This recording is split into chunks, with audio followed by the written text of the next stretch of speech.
people who have done their best work in the last 5 years, and they come and they will be presented with some award for the recognition of their work. I want to greet the International Congress of Basic Sciences, which will be held in Beijing this July, combining both all mathematicians, physicists, and computer sciences. I wish a great success to this event. I think it is a very important event for scientific community this year. I myself also looking forward to meet many top researchers. This is a great opportunity for mathematicians, physicists, engineers from around the world to come and get together to exchange cutting-edge ideas. I'm looking forward to attend all these exciting talks. We are very happy to see the best minds come together to discuss the forefront of all these subjects that will be beneficial to human beings. This will be a very successful event that will be influential to the whole subject of fundamental science, that will be beneficial to all human beings. 从古至今，从未知到已知，科学家以有限的人力探问无穷的宇宙。基础科学不断拓宽人类认知的边界与疆域。这是基础科学的盛大聚会，这是一场顶尖的智慧交锋。让我们以基础科学之光，点亮人类的未来。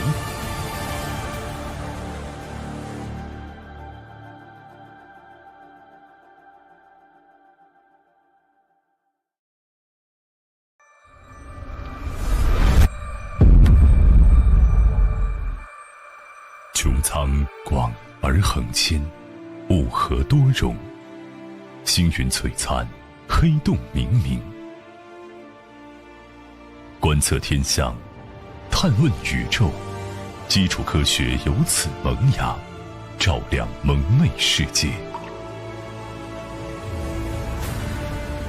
万物之理，数为基础，几何为根，方程为本。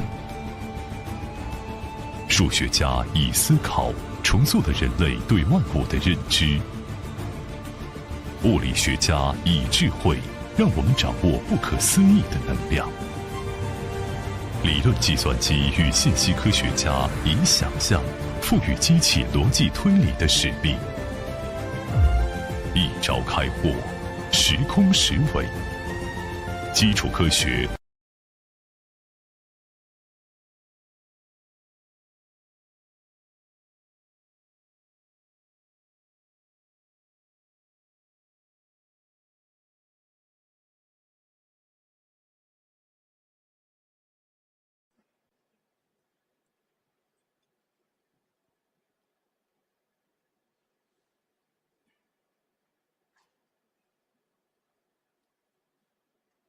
Okay, let's start the second day for the major awards speech.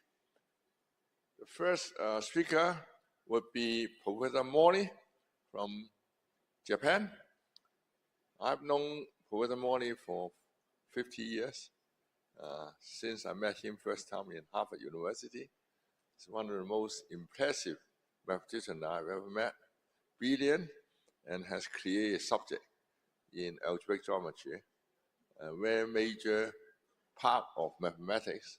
Algebraic geometry is always the core of mathematics, reaching from geometry, algebra, and mathematical physics, representative theory, and almost every subject in mathematics are related to algebraic geometry. I'm very pleased to see its rigorous development in the last 50 years. A major bench was created by Professor Mori. And so he's going to talk about from Hartshorne conjecture to birational geometry. Thank you.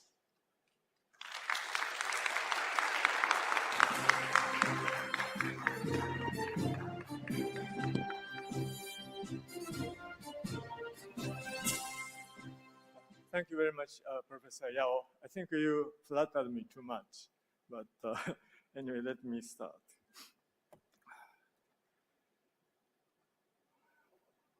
Okay, so with this title, From the Hudson Conjecture to the Minimal Model Program, I'd like to give a personal review of my mathematics. So,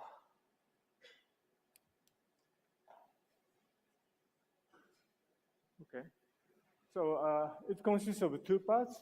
The first part is before 1975. When I was a student at Kyoto University. And then the second part is after 1975, when I became a research associate in Kyoto University. Okay.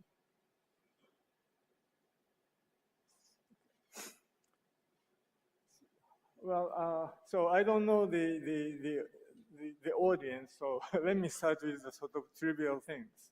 So algebraic variety is a solution, the set of all the solution of a set of equations.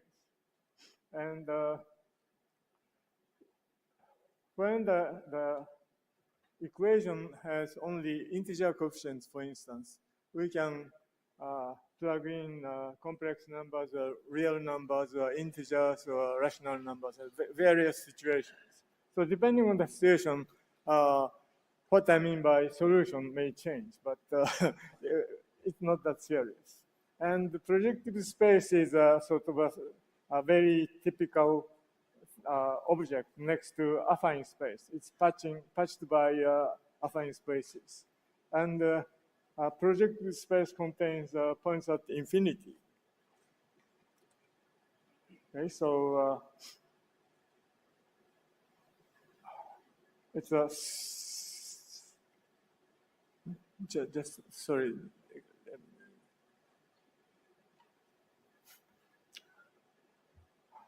So it consists of solutions of some polynomial equations. And algebraic variety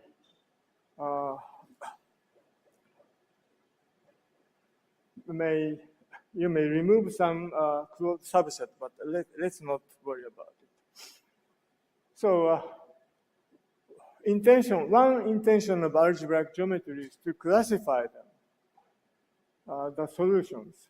But the meaning is not clear. So we mean that to classify them up to change of birational change of variables or coordinates. So typical example is a graph, x2 equals g of x1, and it's birational to a1. Of course, because by projection you get the birational map. And the circle. So when I was a high school student, I used to use this kind of diagram, this kind of picture. And circle, x squared plus y squared equals 1 is parameterized by t, one variable t in a form like this. And by rational curve, I mean a curve with a rational parameterization in one variable. So we will use this notion. Okay, so algebraic varieties start with curves, that is dimension 1. And so C, by adding points at infinity, a curve will look like this. So the simplest is P1, or Riemann sphere. Sorry, I'm talking about complex solutions. And G equals 1, the elliptic curve. And for higher genus, it has many more handles. So G, genus of C, is the number of handles of C. And if you look at it more closely using differential geometric notions. So at each point, sphere always look like this curved on one direction. G equals 1 elliptic curve may look like curving, but you can flatten it. And for G bigger than 1, it looks like a saddle, curving downward in one direction and curving upwards. So positively 0 or negatively. So these are the local picture at each point. Oops. And this is done in the 19th century by Lehmann. And in the surface case, the situation is different. So given a surface S and point P, smooth point, you can sort of do the process, something called blowing up. That is to remove this point P and put back the rational curve called -1 curve in there. So S removed point P and added a curve C, is sort of expanded. So this is a blowing up, and going down, this is a contraction of C. And Enriquez Codal classification intends to generalize the classification of curves of the previous page, 2-dimension 2. In this case, up to blowing ups and downs or contractions. And this was based on the minimal model program in dimension 2. And it was done around 1900 by Italian school.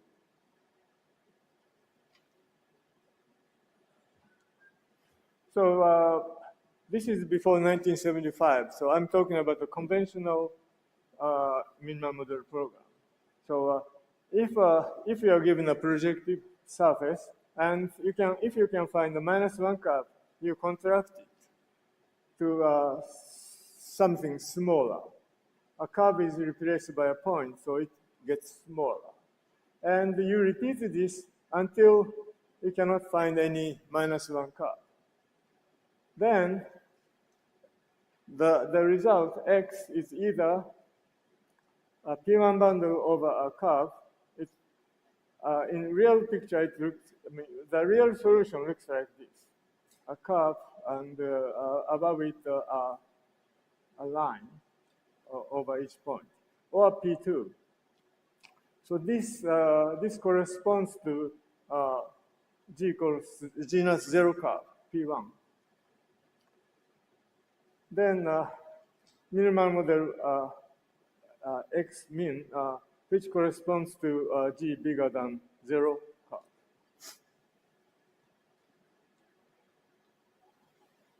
Those days, the result looks beautiful, but the argument is quite complicated. It was based on the case division.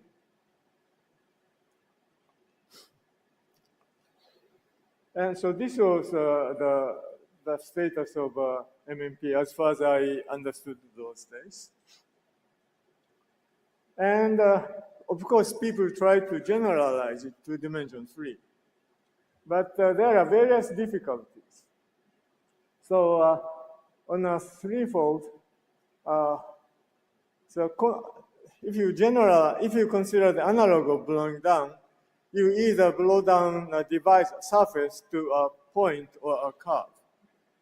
Blowing down to point is maybe easier, but blowing down to curves was a headache. So if we contract the surface S on a threefold to a curve, so on X, surface S is replaced by a curve. So this is like a P1 bundle.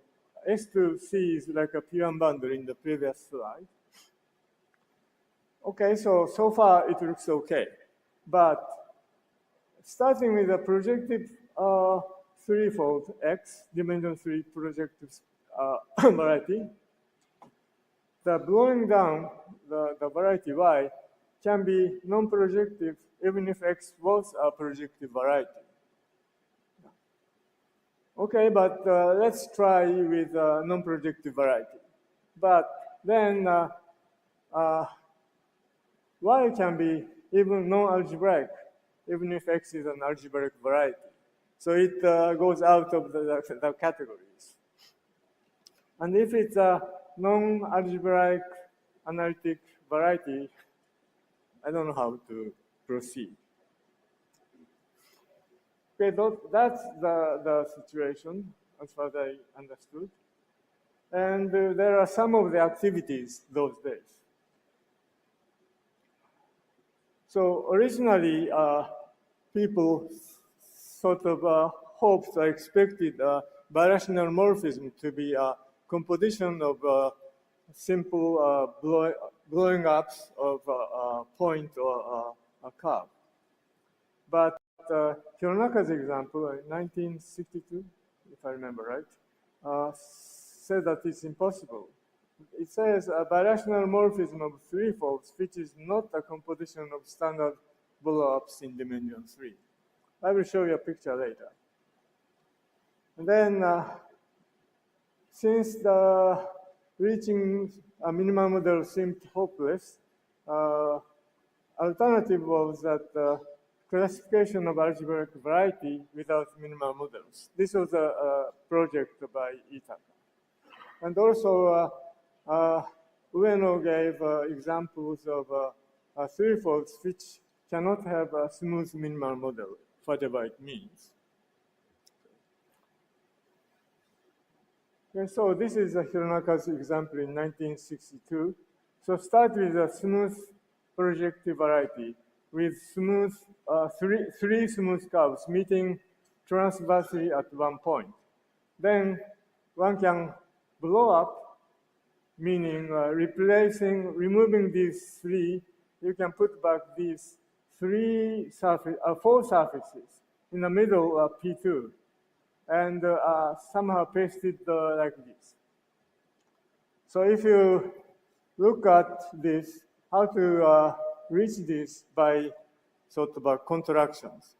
Well, first choice is this P2, contracting P2. But if you contract this P2, you get a singular point. And so if you avoid it, there is no other way, because these do not look like a standard blow-up of curve. Okay, so in this sense, it was not decomposable into blow-ups along smooth curves of points. Okay, so these are the status in 1975. And in 1975, I became a research associate, and I started as a researcher. Okay, so let's come back to the question of how a variety is carved. So I'm using differential geometry, which I'm not good at, but let's try. Okay, so given an algebraic variety and given a point P, and in the tangent space, you pick up any real plane, and on the plane, in each plane, you pick up a direction, and you consider geodesics around there. And you change move the directions, all the directions on this P2, you get some sort of a surface. And as we saw earlier in the Riemann surface case, either it's curved positively, negatively, or zero. And the reason why I marked this is when I was a third-year student, I took a seminar, and the tutor, Professor Sumihiro, was actively interested in this kind of phenomenon. And the question is, what if a variety is positively curved everywhere for all P and for all directions, P2, for R2 in the tangent space of P? Okay. And this was a statement of the Frankel conjecture. So if a Kähler manifold is positively curved at every point P and R2 in the tangent space, then X is isomorphic to a projective space, Pn. But this is not the problem I was working on, or he was working on.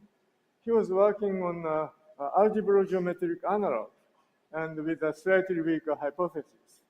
So Hudson made a conjecture in 1970.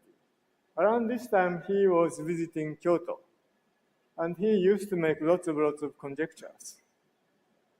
And somehow, out of this statement, he came up with this one. So every projective manifold with ample tangent boundaries isomorphic to a projective space. So the point is this, this positivity curvedness at every point P and R2 implies ampleness of the tangent boundary.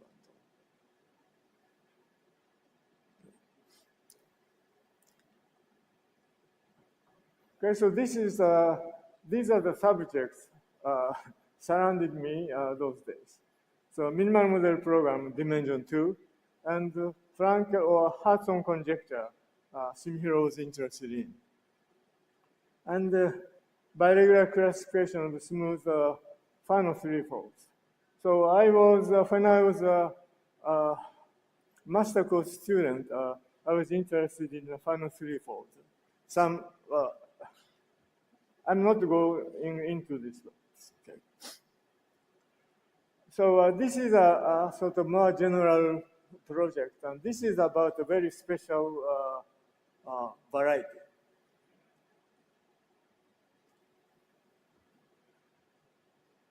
And Hudson conjecture.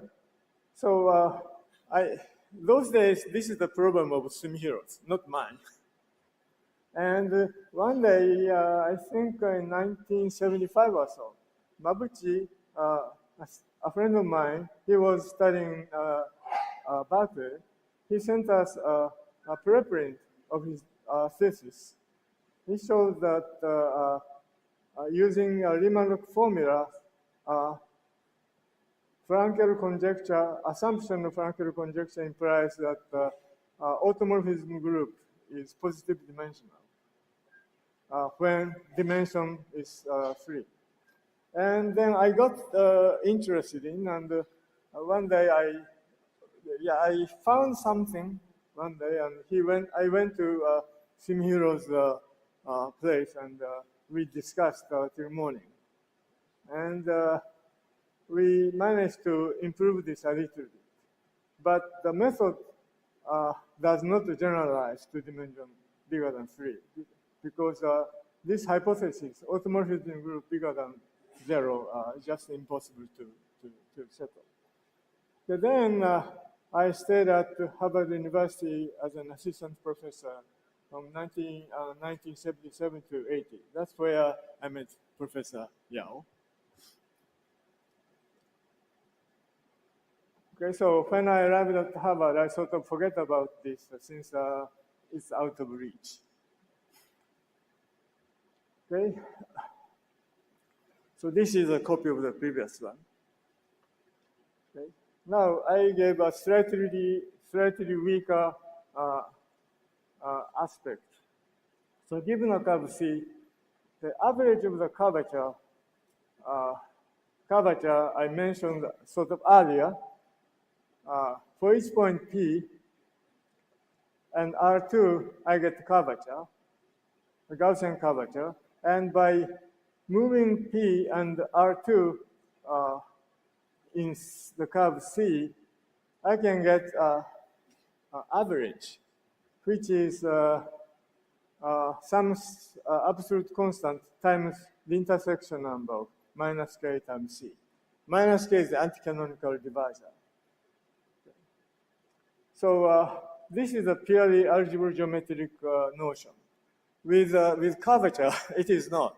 I mean, of course, I use it to talk to people, but I really don't use it. So this is really my field. And You see, this way is more likely to happen. And this is very special.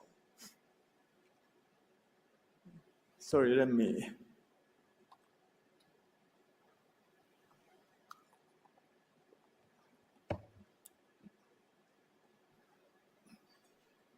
So there are various notions of being positively curved. Because so the top is the strongest and bottom is the weakest. So sectional curvature is positive for P and R2 in the tangent space. The assumption I mentioned as Frankel conjecture. And the tangent bundle being ample, the Hudson conjecture. And the anti-canonical bundle is ample, which is the definition of X being Fano. So minus K is the determinant bundle of Tx. So if tangent bundle is ample, of course, minus K is ample. And the intersection number of minus K, that's C, is positive for curve C in X. Of course, this is implied by the above because being ample, minus K intersects is every curve positively. So these are the sort of positively curvedness notions. And so at Harvard, I somehow managed to prove Hudson conjecture as a corollary to the following.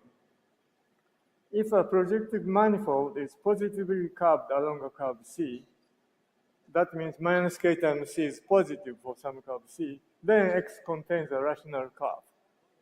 So this may look like a very naive statement, but with this kind of general hypothesis, there are not this kind of existence theorem. At least not known to me. Okay, and so this was the Hudson conjecture or Frankel conjecture are problems in characteristic zero, or mostly complex numbers. But I could prove this only by characteristic P argument. I will mention a little bit later. And the reason of characteristic P is I can use Frobenius morphism, P's power morphism. And so essentially this has the proof of this known only in characteristic P. So it would be nice to have a characteristic zero proof. Or if you are successful, you may generalize it to a Kähler manifold or something more. Okay, so finding a rational curve via characteristic P. How do I do that? So this is the illustration I borrowed from a famous red book by Mumford. So this is a spec Z, ring of integers. It consists of points. It consists of prime numbers. And zero is also. And above each prime, there is a algebraic geometry in that characteristic. So for instance, in characteristic 5, there are 1, 2, 3, 4, and infinity. And generating generic point. And if you pick up a point in characteristic 0, like root minus 1, it has various reductions. In modulo 2, square root minus 1 is 1. And modulo 3, it does not have immediate root solution. So you have to go up to higher, but in characteristic 5, 2, and 3 are the roots. And so given a point, you get sort of a trace, its trace all over the primes. And the way I proved existence of rational curve is given algebraic variety, look at all the coefficients and the coefficients of the polynomial, and there are only a finite number of them, and I list them, and if I remove some prime numbers, I can arrange them, and so that I can extend the variety over some sort of scheme. So starting with the algebraic variety of a complex number, somehow I put it in this scheme, and in most primes, it has some sort of reduction. And for each prime, I find a rational curve. And by bounding degree for almost all curves, somehow I get the lifting to characteristic 0. Maybe it's easier if you see the proof. But and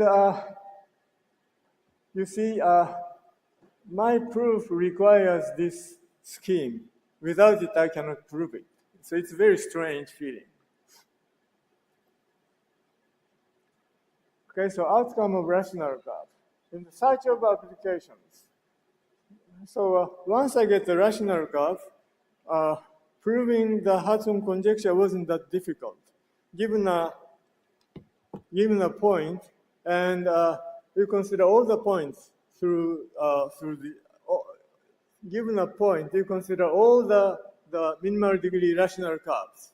So it's like on the projective space, pick a point, and around all the P1s, lines through it form P minus 1, one dimension less. And you prove it. And then once you have the moving family of lines parameterized by P1, Pn minus 1, you sort of recover the original, the whole Pn by sort of geometric arguments. So that's what I did. And, but you see, I did not use the assumption of positive recurvedness that much. And that's why I get curious. So this is this curiosity of mine was the starting point of everything. Okay, so Frankel-Hudson conjecture. I could solve it the Hudson conjecture in 1979, and the Frankel conjecture. Well, my method was totally algebraic and characteristic P, and I believe differential geometers are very much annoyed. And Su and Yao immediately settled it by proving the Frankel conjecture. But anyway, so this was the starting point of my curiosity. Then, in a moment, I will explain what extremal arrays is, but this is the first outcome of my curiosity. And from there are two directions. And first, the classification of Fano threefolds. I could do this with Mukai.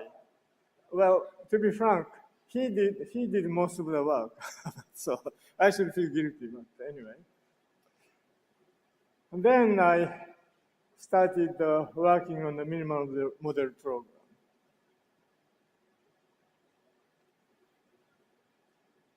Okay, so the idea is how to find the key structure of curve along which the variety is curved positively. So the notion behind this is Kleiman's cone of curves, or Hironaka-Kleiman's cone. It's a cone in the H2 with coefficients R. So each curve C in X has a homology class, and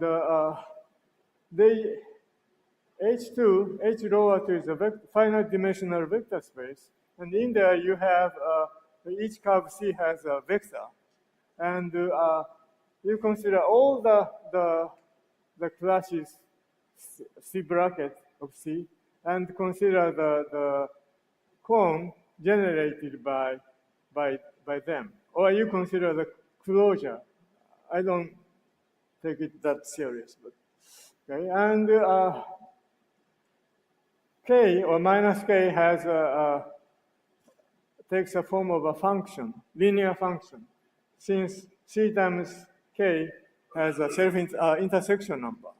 So on this space of H2, k appears as a hyperplane, and the center is the hyperplane k equals 0, and the left side k negative and the right side k positive.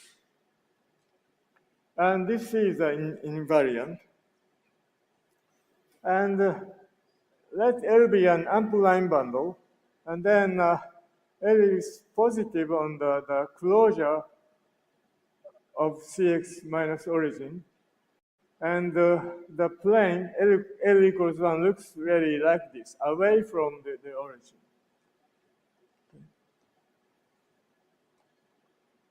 Okay, so one day, the other day, I was in a discussion of whether mathematics is pure logic or not. And mathematician says it is not pure logic, and no mathematician says, yeah, they are. So I use this picture to remind that it's not the pure logic. Okay, so when I given an algebraic variety, I try to sort of visualize it or draw something on a canvas, not a physical canvas. But, so this is a canvas to draw an invariant. And so being a geometer, I am sort of entitled to use pictures. And every mathematician uses some kind of invariant, but we are closer to using pictures. So invariants are similar to abstract paintings, unlike art, because art is very special. Each person draws a totally different picture. If everyone draws the same picture, it's not art. But in science, it needs objectivity and reproductivity. But still, it's like art. And invariant is defined for each figure. And I should also mention that about this abstract painting. So differential geometers, they have many more notions on the studying local situation, like Gaussian curvature. So they can draw very concrete paintings, but algebraic geometers don't. So we have to draw abstract painting. That's what I mean by the abstract painting. So this corresponds to algebraic geometry corresponds to cubism in painting.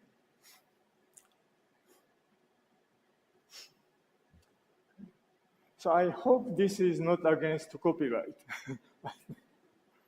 So I went to exhibition of Paul Klee, and I was interested in his words.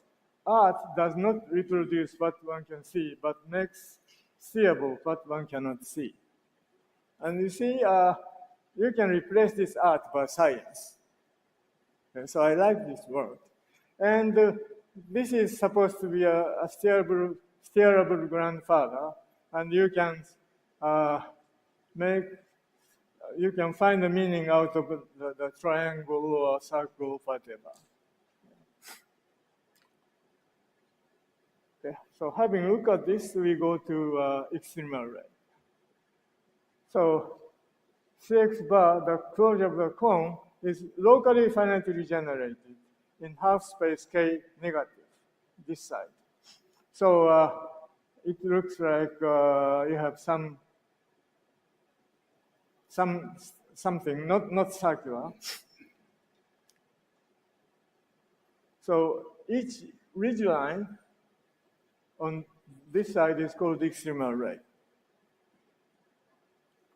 And to be slightly more precise, if you keep away from the right side, there are only finite number of vertices, and together with these finite number of vertices, they span this cone, and the necessary vertices generate extremal rays. And it's natural to ask what's the geometric meaning of each extremal ray. So going back to the surface case, so we pick up an extremal ray, and there are three kinds.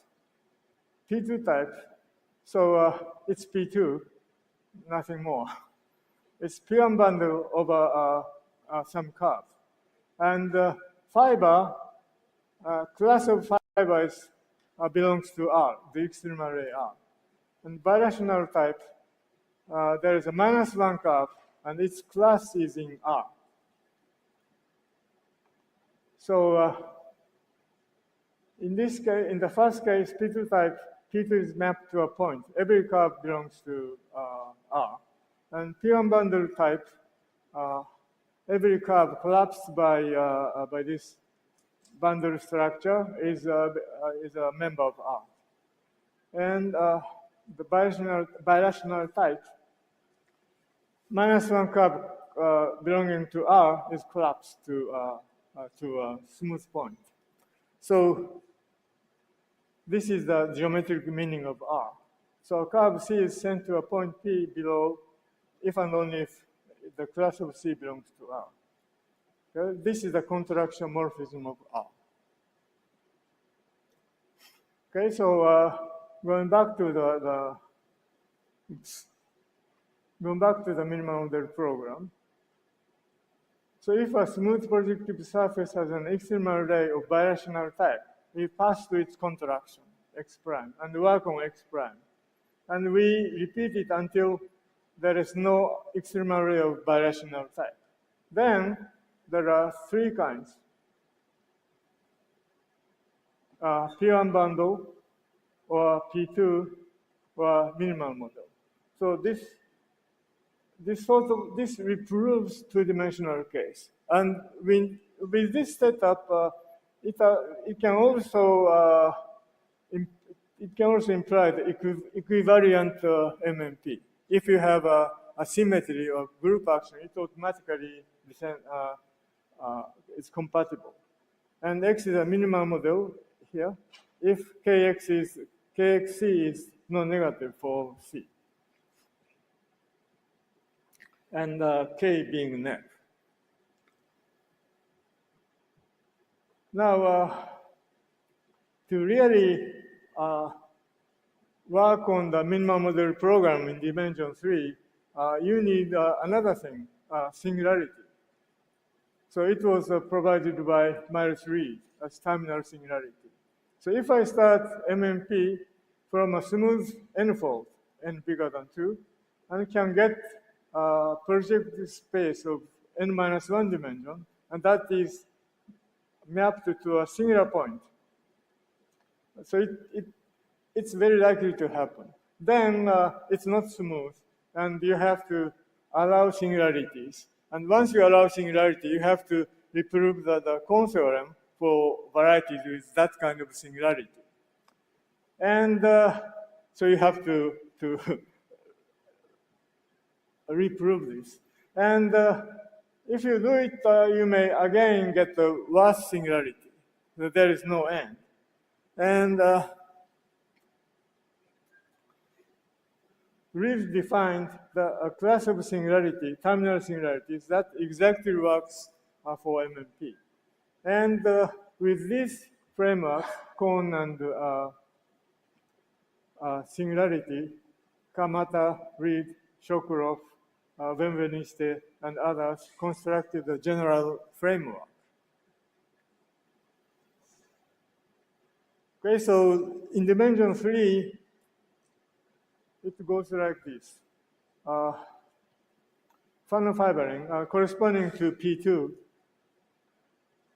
So either Fano threefold being contracted to a point or the repetitive surface bundle over a curve or a conic bundle over a surface, no matter anyway.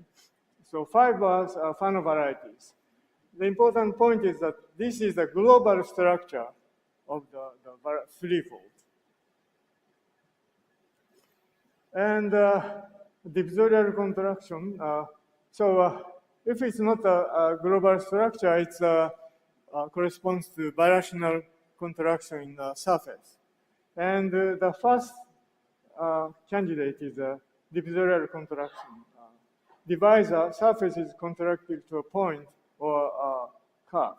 We saw a bad example of this type earlier. And in this case, target is a good space, and it contracts a divisor. So target is, maybe it has a singularity, terminal singularity, but the target is always projective.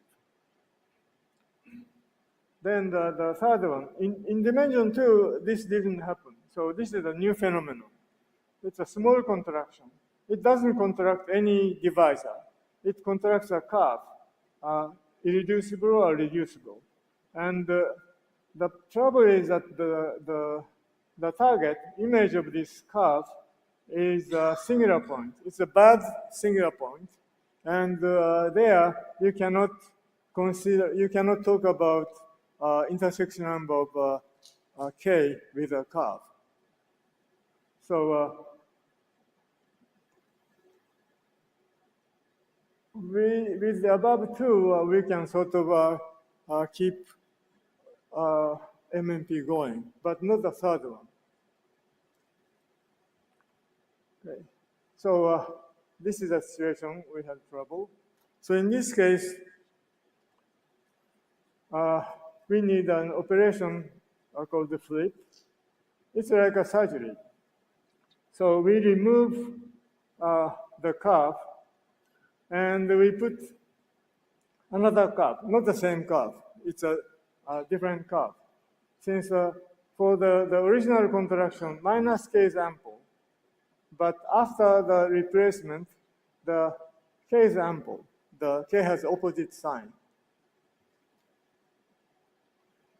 So we remove a subvariety of higher codimension and put back a subvariety of higher codimension.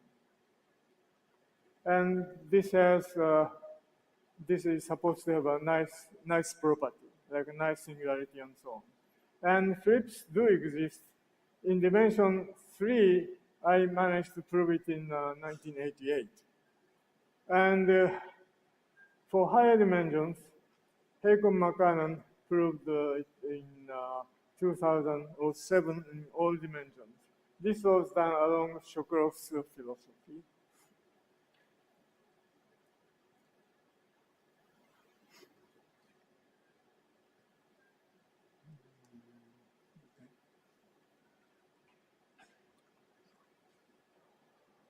So in dimension 3 or larger, we repeat divisorial contraction and flips.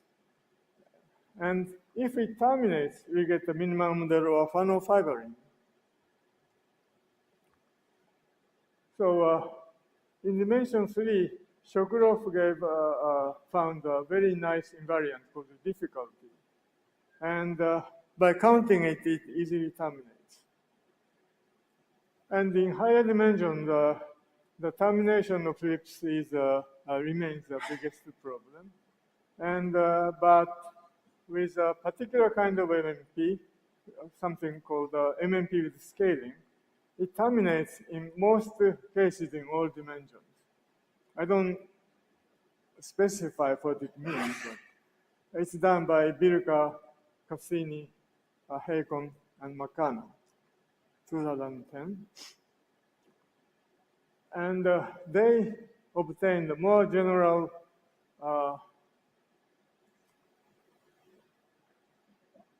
versions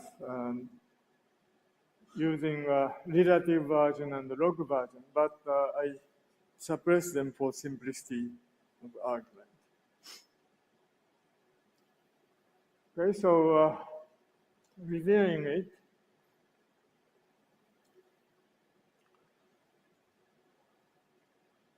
So in dimension 2 case, we keep contracting -1 curves until there is nothing, and we get P2, P1 bundle or minimal model. And dimension 3 case, it proved by these. And there are 3 new ingredients. We need an external ray systematic treatment, and a new operation called flip, and singularities, terminal singularities. In higher dimensions, although arguments are more difficult, but still we need with these notions, thanks to Birka, Cassini, Heikon, and McCartney. And because of this, MMP has become a fundamental tool to study algebraic varieties. So let's review the troubles we had in dimension 3. So I said, starting with the projective variety X, Y can be non-projective. Well, what happens? Well, if Y is non-projective, there is another contraction.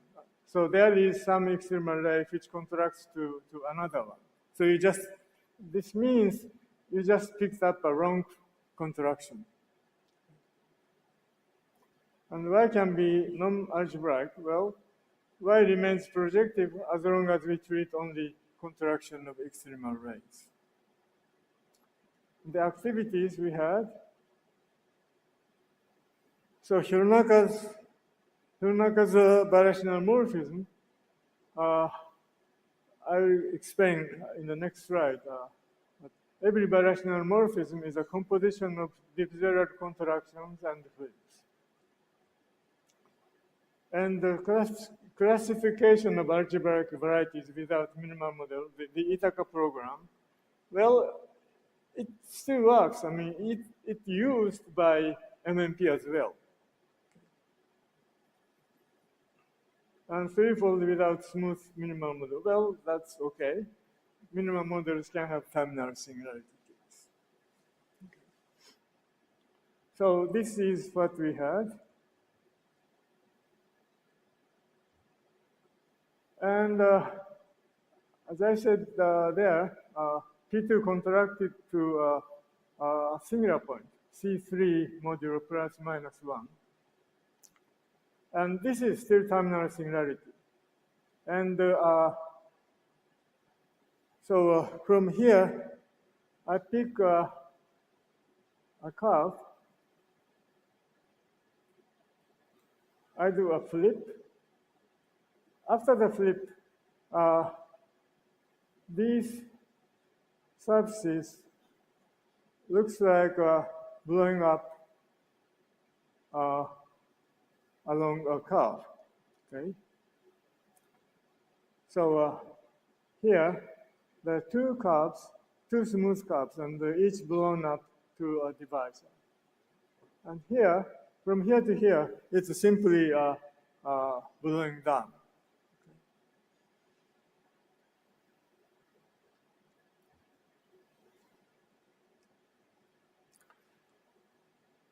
Okay, so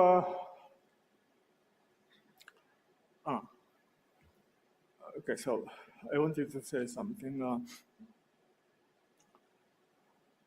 So right now, minimal model program works in all dimensions, in almost all cases.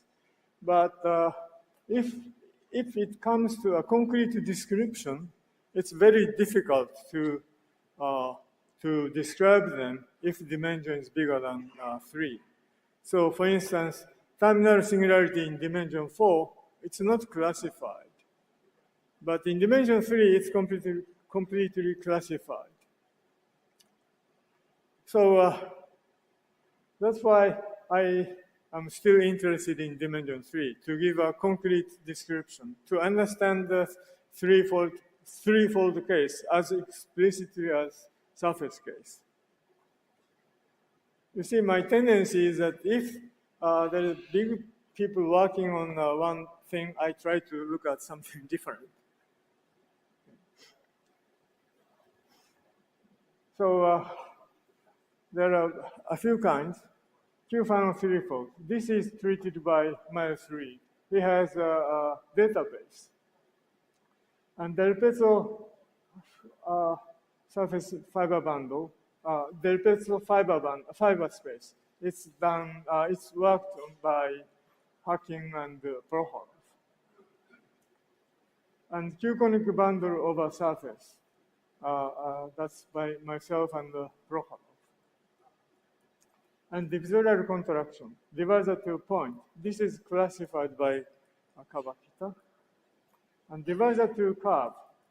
Well, at first sight, this may look easier than divisor to point, but it's still not completed yet. So there are various people.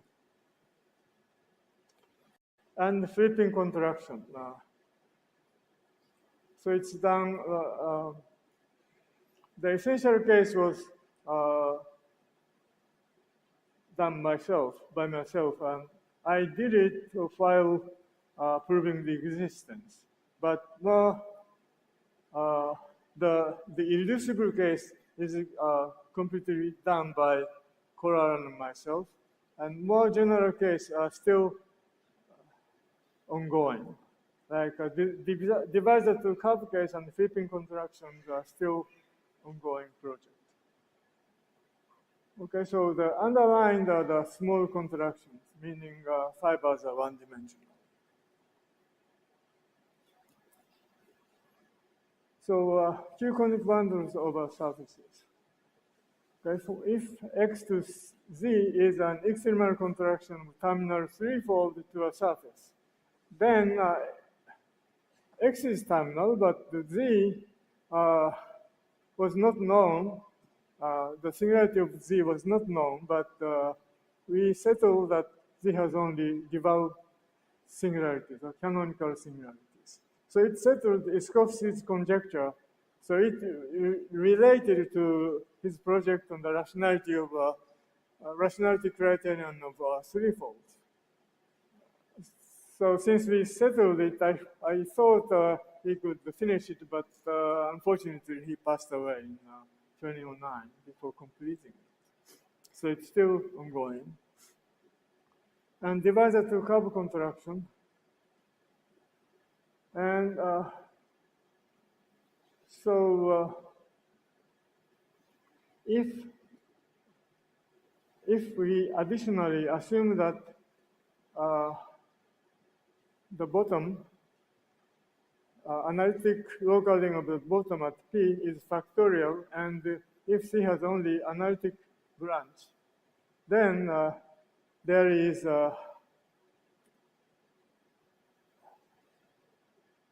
extremal divisorial contraction which extracts divisor. So in this case, it's completely classified, but C can have more general structure. Let me go to this. So here, I said the three curves very naively, but these three curves can be three branches of one curve, okay? And or it can be one curve and one curve and two branches of another curve. So it gets very complicated.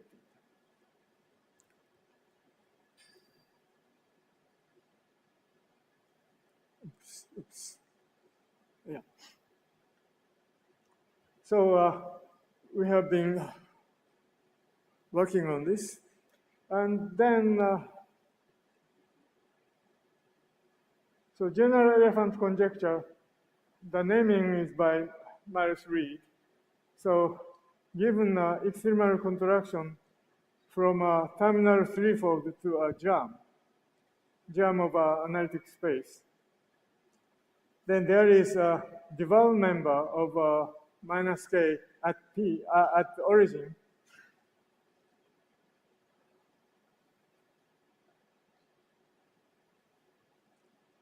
And the existence of such D is an important step for finding hyperplane section of X through C.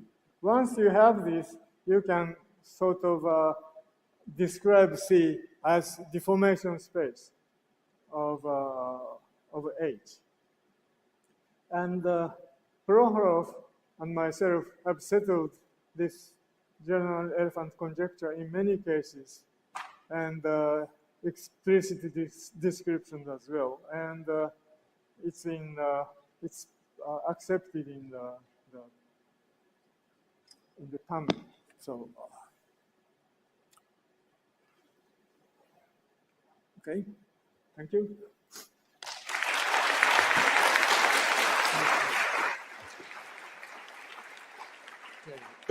Thank you for the description of the great program in minimal model, which is a very fundamental program in algebraic geometry. So let's see whether we have questions. Yeah. Thank you, Professor. Can you? Yeah. Thank you for great talk, Professor Mori. I asked you two quick yes and no questions. One is about minimal model program. Do we have Sarkisov program in dimension 4 and higher? And to some extent, is it completely proved that we have it, or what are the issues? I think it's ongoing. Uh-huh. Yeah. I see. You should check with the archive. I see. And another question is, I was wondering what's the status of realizing steps in the minimal model program as stability conditions and derived categories. Can we think of these different steps as different stability conditions in the derived category of the variety? I think there are people working on it, and I'm concentrating on describing each step, and so that it can be used by people to describe the whole. Right now, it's not completed yet. Okay. Other questions?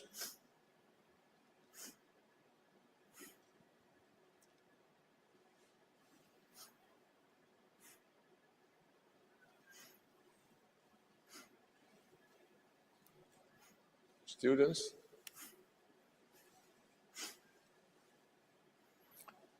Okay, if not, let's thank you for the great lecture.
Please sit down. We need to start the next talk now.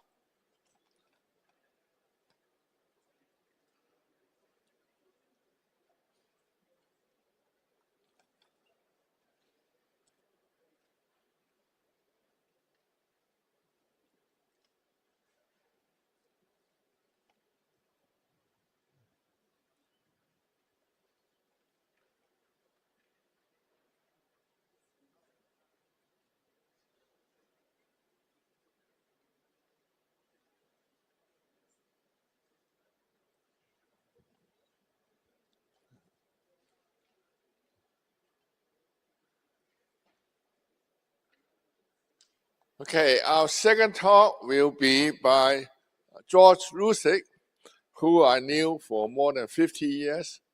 When I just graduated from Berkeley, I went to the Institute for Advanced Study. I was mentored by Atia, although not closely.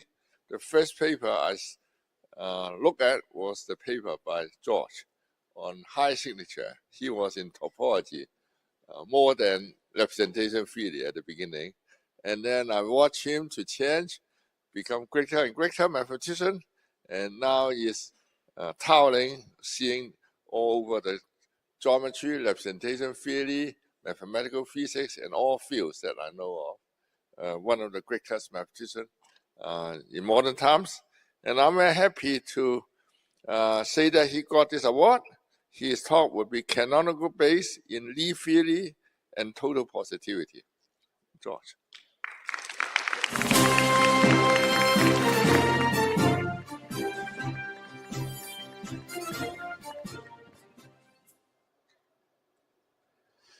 Okay, so I'm very happy to have this opportunity to talk about some of my work, and I want to excuse myself that although I spent many years at MIT, I am totally illiterate in everything connected with technology. so I'm not good at even at slides or things like that. Okay, so so before I go to the subject, I want to say how I began my study of mathematics. So I was born in Romania, a city called Timișoara, which this city became part of Romania after World War I. And before that, it was part of Austro-Hungarian Empire. Before that, 200 years was in the part of the Turkish Empire, Ottoman Empire. So it's a very international city. And in fact, there were schools. When I was there were schools you could choose 5 different languages. You could go to Romanian school, Hungarian school, German school, Serbian school, and Yiddish school, the 5 different ones. Yes, so in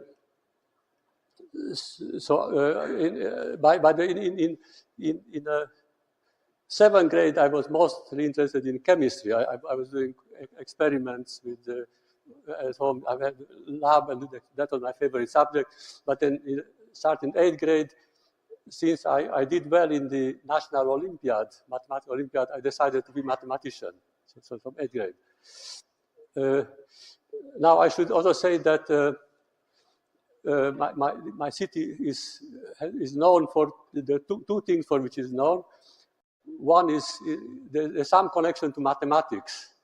So the non-Euclidean geometry has been discovered independently by 2 people. One is called Lobachevsky in Russia, and the other called Bolyai, and he did this work in my city, Timișoara.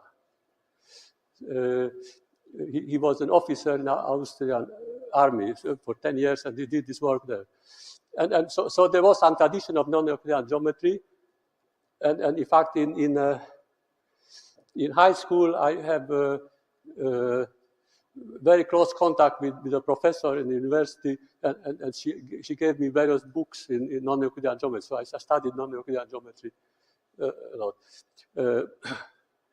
But then I went to Bucharest to undergraduate study, and then after I left Romania, I was student of ATIAC, as I mentioned, as Professor Yao mentioned. So I was topologist in the beginning, and then I switched, as I explained in my acceptance speech, why I changed. So I want to now to say something about this field of representation theory. If I can, something here.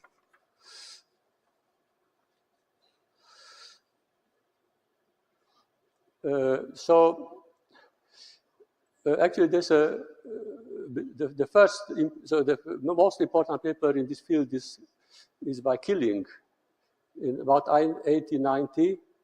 Is a classification of fine-dimensional simple Lie algebras over C, and some people call it the greatest mathematical paper of all time. I don't know if everybody agrees with that, but many people agree.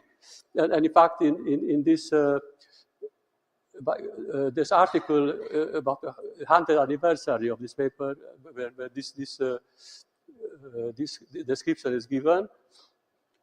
And then the author says that maybe two other papers could be competition. One is Euclid Elements, and the other is Newton Principia. So could be maybe a competition to this one. But anyway, this is a really great paper. Now this paper was not completely rigorous.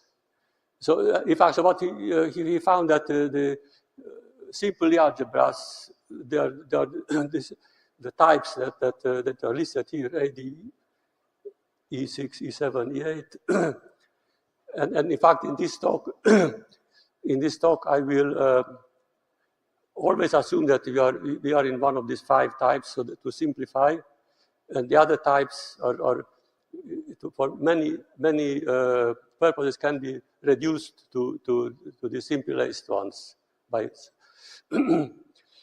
So I should also say that when Killing did his kind of strange. First of all, he was a high school teacher, which is amazing. So a high school teacher did all this thing, and he when he started, he knew about Lie algebra of type A, B, and D. So general inner group, orthogonal, odd orthogonal, even orthogonal. He did not know about symplectic group. He was not aware, and he did not know about exceptional groups. And he in fact but while studying this, he found all the exceptional groups. But his proof was not rigorous, so it had to be. Elie Cartan had to come later to make it rigorous. And Elie Cartan also classified the fine-dimensional representations of the simple Lie algebras. Actually, one thing I should say also that I think it's probably wrong to call them Lie algebras. That maybe should be called Killing algebra. I think would be more correct. But he had a bigger role than Lie for this thing. Okay.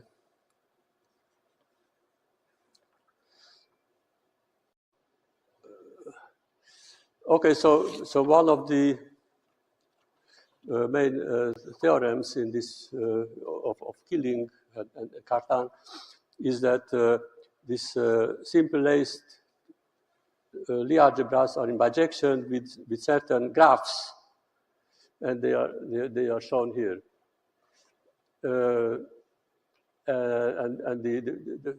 So the first line is a graph of type A, N, and the second is Dn, and then E6, E7, E8. By the way, these graphs can be characterized. There's a very beautiful characterization. If you don't have to know anything about Lie algebras. Just graph theory. There's a way to characterize, which is due to Coxeter, in terms of you're looking at graphs which admit harmonic function, and that basically these are obtained by removing one point from such a graph which admits harmonic function.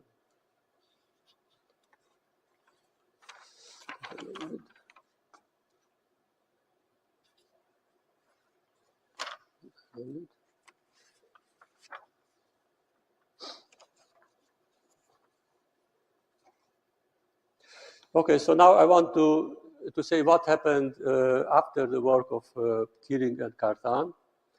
So there were various developments in this field.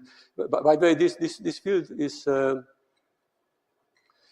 I think it will never be exhausted. It's there's so many problems that you can find something forever. You can find work, you can do work forever, never finished. In any case, so number one is the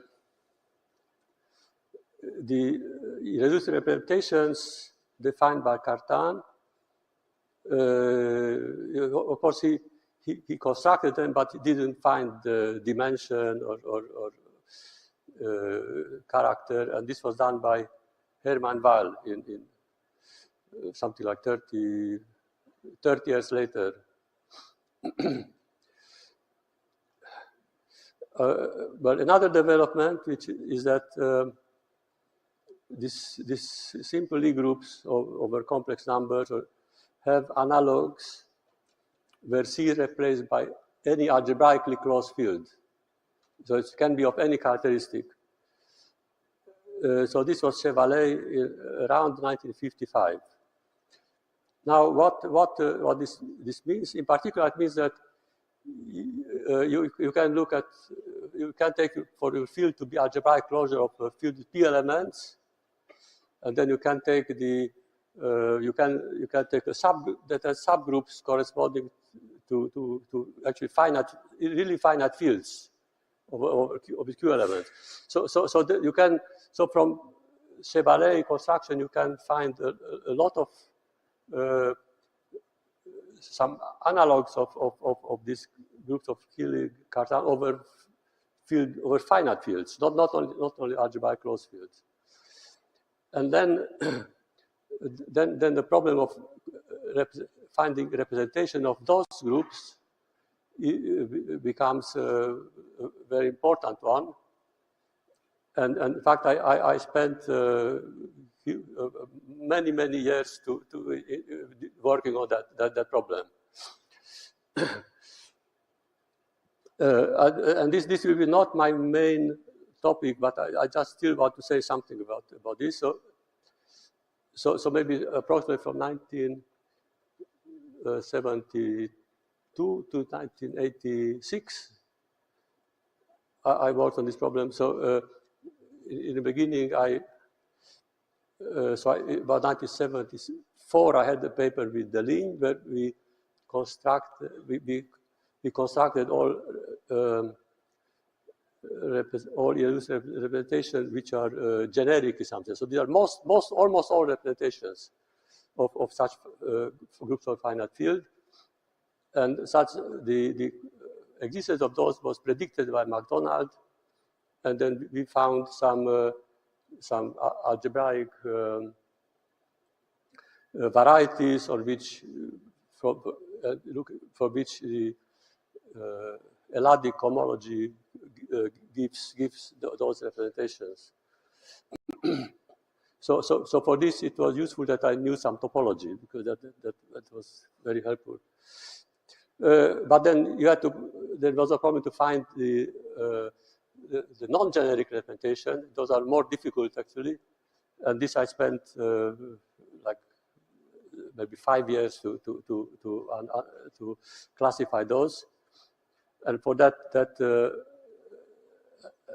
work also involved some use of intersection cohomology. So that's also some topological thing, with which I knew something because I worked earlier with Kazhdan, so where we used intersection cohomology for Schubert varieties,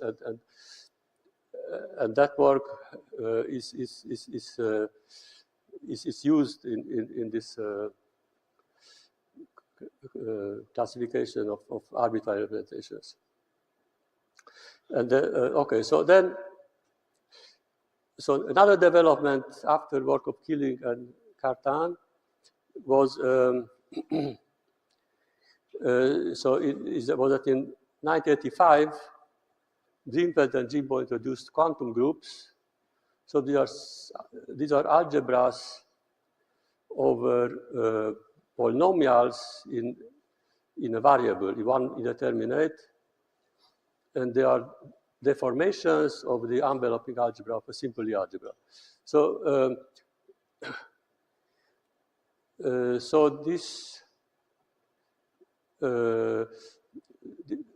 so I learned about these groups in 1986. I think I got a letter from Borel, who told me that that there's this Greenfeld Jimbo define these things, and you may be interested in that because you were interested in Hecke algebras, which are also deformations of a group algebra of the Wahl group.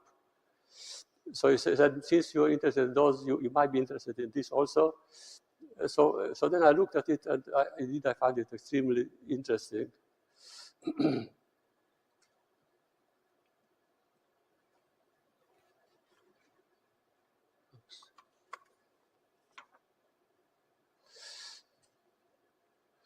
Okay, so then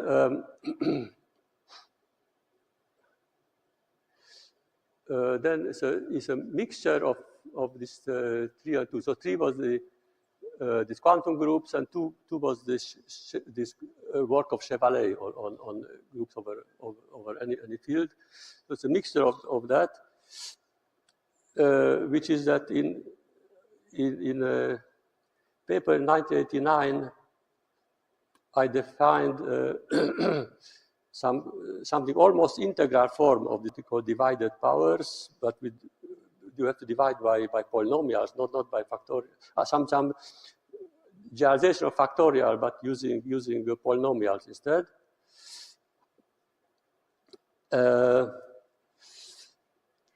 And this, so this gives some integral form of this, well, almost integral form of this quantum group.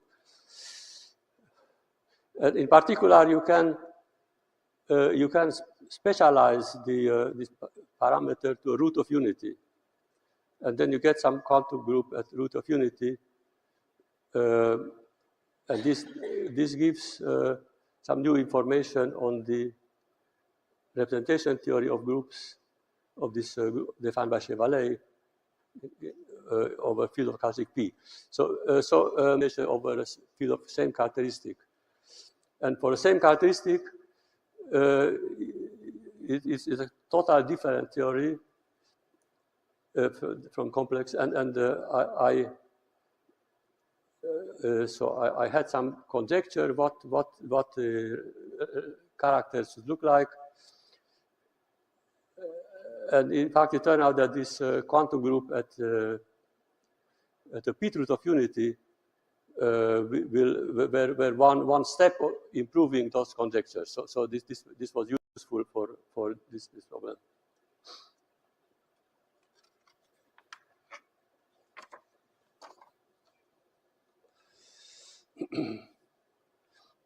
Okay, so now I come to something which is really coming back to the previous page. I should say that this paper in 1989, it was really first announced during my trip to Tsinghua University in 1987. So back in 1987, I talked about that thing, and it just appeared 2 years later to China. Okay, so then in 1990, I think I made some observation, which I think is probably my most interesting one from my point of view about what I did on quantum group, is that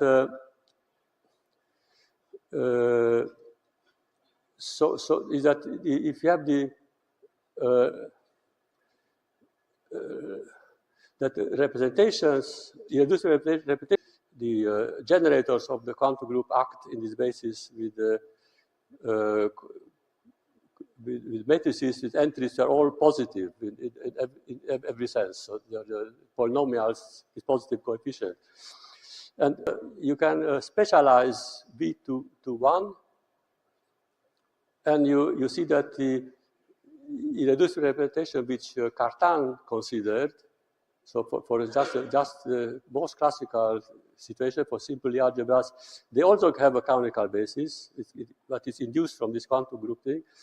And in that basis, the generators of your Lie algebra act with matrices which all entries are natural numbers. So that was also not known, and it's a totally canonical basis.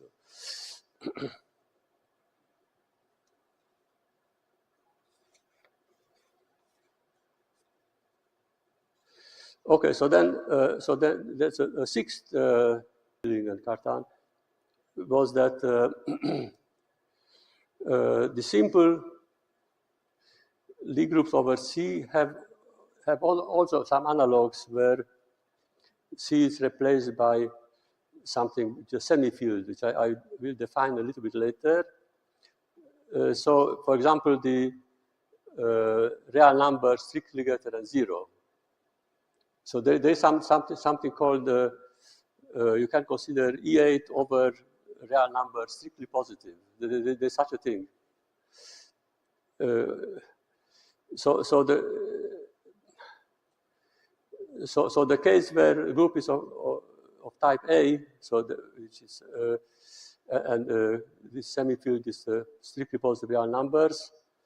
This was first considered by Schoenberg and Ganmacher and Klein. Now this number 5 and 6, so the canonical basis and total positivity, they seem to be totally different topics. In fact, they are very closely related. So you can almost not study one without the other, in some sense. Now it's also interesting that, well, these people, Schoenberg and Ganmacher and Klein, so where did they live? So Schoenberg lived in Romania, in fact. He was in, so there is a, so Romania has a border with Ukraine. And on one side of the border was Schoenberg, the other side, very close to the border, was Ganmacher and Klein. And they discovered independently at almost the same time this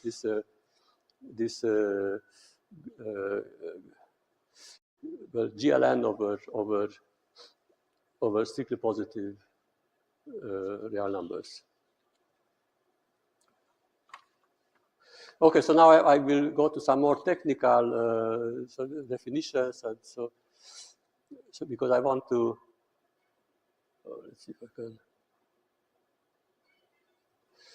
So yeah, so first I want to define the Val group.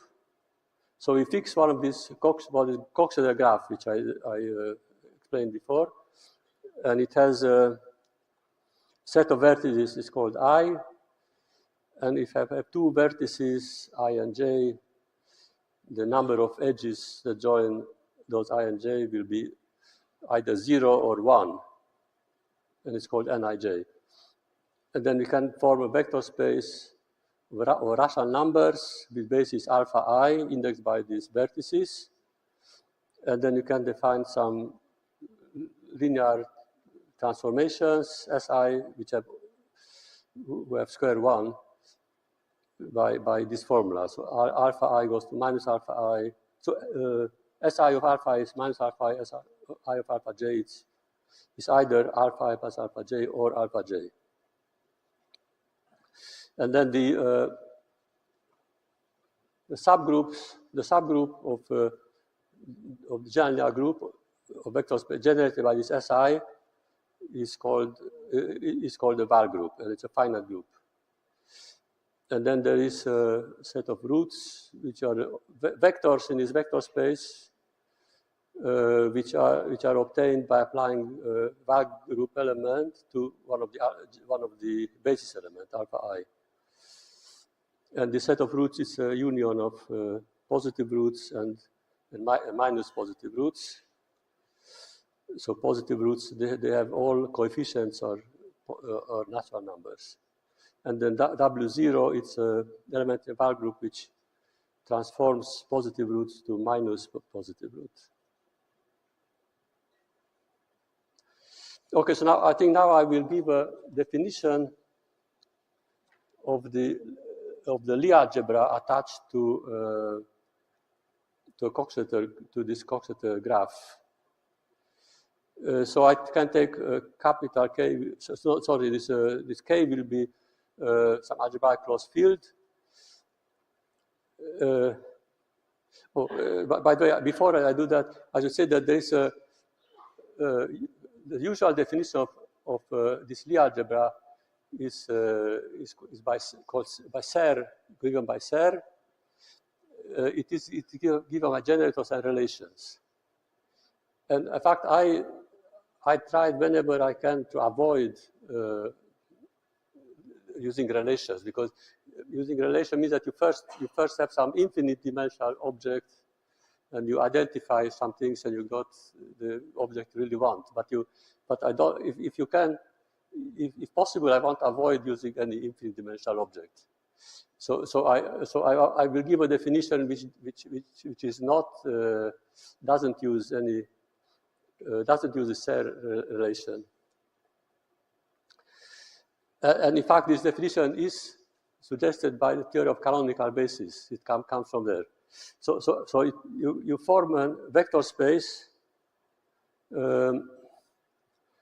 over this given field, and as basis X alpha, one for each root, which I said before what it is, and there's also some other base element Ti for each vertex of the Coxeter graph, and then for each vertex and a sign epsilon, define a linear map from Lk to Lk by this formula. So X alpha goes to 0 if alpha is a root and alpha plus epsilon alpha is not a root and not 0.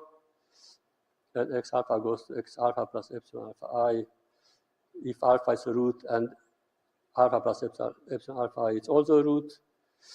And X alpha goes to Ti if alpha is in R and alpha plus epsilon alpha is 0.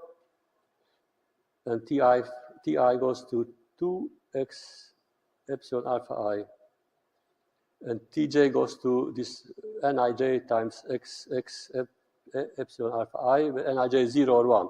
In any case, in this formula, you don't see any negative numbers. That's the characteristic property of this canonical basis, that you everything up here is positive.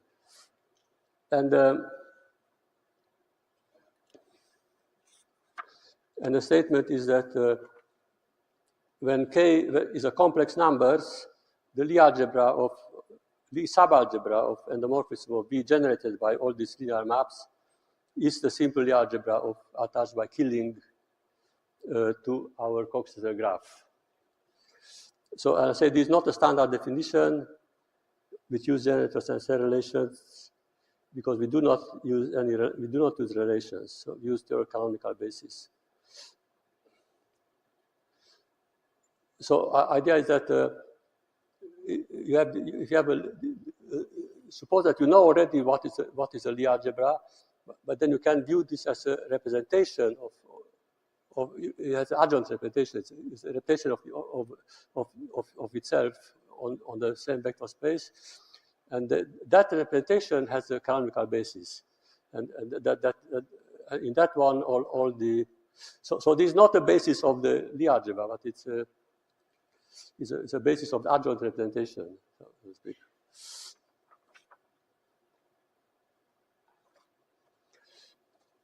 So that's so now I want to define the group considered by Chevalley, and again I will give a non-standard definition.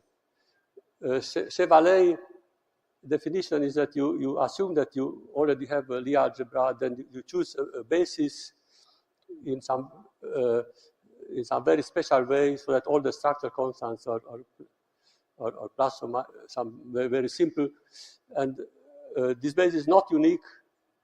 So there's something unpleasant with that definition. So I will give another definition, which is more, which again doesn't involve any choice. So for any vertex and again any I have the same vector space as before, LK, the one you use for Lie algebra. And for every vertex and a sign, I define some linear, and any lambda in a field. So that didn't appear before, but now you have a lambda also. And then then you have some linear transformation given by this formula which are written there. And you see that, again, these formulas, the coefficients are polynomials in lambda with non-negative coefficients. And there's absolutely no choice.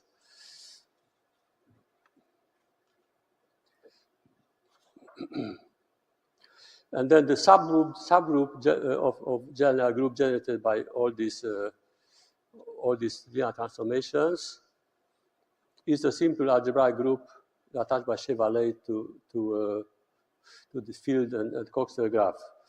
And again, this is not a standard definition. It uses theory of canonical basis. And in the case where K is a complex numbers, this linear transformation is a exponential of something which we had on the previous page.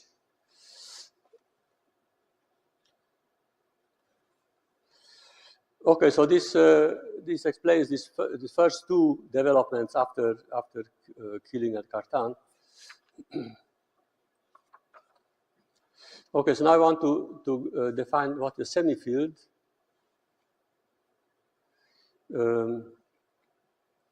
So semifield is some set which has two operations. Both are commutative and associative, and one is the sum and the other is product. And the product, and it is distributive in the sense it's written here. And the respect to the product is a group, so it's a abelian group. And examples of so anyway, this is not a field, because for example, with respect to, if you take non-zero, if you take an element, there's no such thing as minus that element. That's not defined.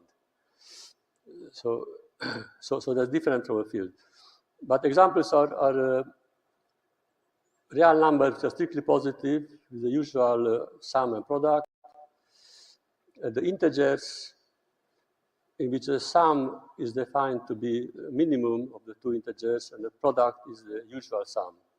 So this is also called the tropical semifield. And also the K can consist of unit element, and then the sum of two elements, sum of 1 plus 1 is 1, the product is 1 times 1 is 1. So for a field, you cannot have a field with one element. So at semifield, you can. Okay. So now I claim that you can define, if you have a Coxeter graph and a semifield, you can define a semi-group which has generators I to the A, where I is a vertex and A is the semifield. And the relations are so I to, well, it's written here, I to the A, J, B to a B, I to a C equals the product of J to some power, I to some power, J to some power. And those powers, so that is if I and J are connected in a graph. And there's a relation between ABC and A prime, B prime, C prime, which is written there, A, which is, you can see A prime, B prime is BC, and B prime, C prime is AB. B prime is A plus C.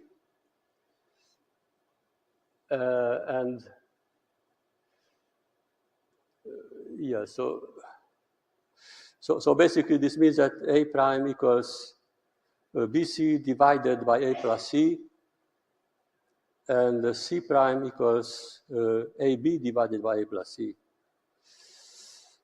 And in fact, these formulas are symmetric, because if you can express ABC in terms of A prime, B prime, C prime by similar formulas. So such a semi-group, so you can form a group with degenerators and relations.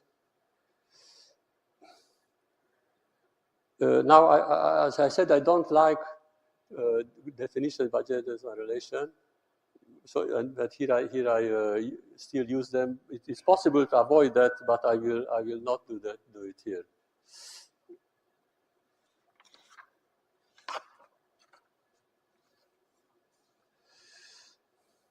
So when the semi-field is real numbers, strictly positive real numbers, this semi-group is actually can be viewed as embedded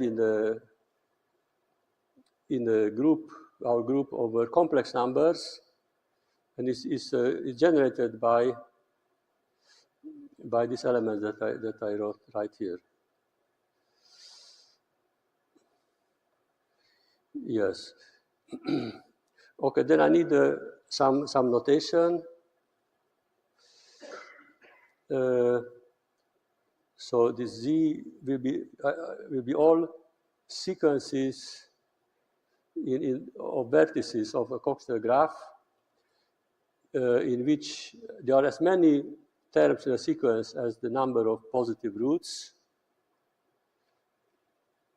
And it should be true that the product of this Si2, Si nu equals the longest element. So these are called reduced expressions for the longest element in the var group. Okay, so now we come to the Dreamfeld-Jimbo quantum group, but this I will first of all I will only talk about half of that group, like positive part. So we consider the algebra over rational functions in V with the generators EI and relations like something I wrote here. By the way, these relations are analog of set relations, which I would like to avoid. And again, there is a definition in my book on quantum group. There's another definition of this quantum group. It does not use set relations. So set relations so this definition without set relation. So if you take V equals 1, take the same definition for with V equals 1, you get the enveloping algebra of the upper triangular part of simple Lie algebra. So now there is a unique Q algebra isomorphism, which you call bar, from this from F to F, this quantum thing, which takes each generator to itself, but V to the n is taken to V to the minus n. And then there's a notation for any element in this algebra F, and the natural numbers, you define this divided power, x to the n. So it's x to the n divided by some generalization of factorial. So it is a this product of v to the h minus v to the minus h divided by v minus v inverse. So if you take v equals 1, this becomes just n factorial.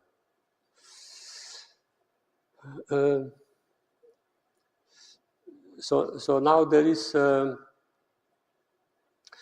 So now there's some definition which I don't want to give because it would take too long. So if you have a var group element and the vertex of the diagram, and you assume that var group element maps this generators alpha I to a positive root, then you can define this something called T prime W comma minus 1 of EI. And this, so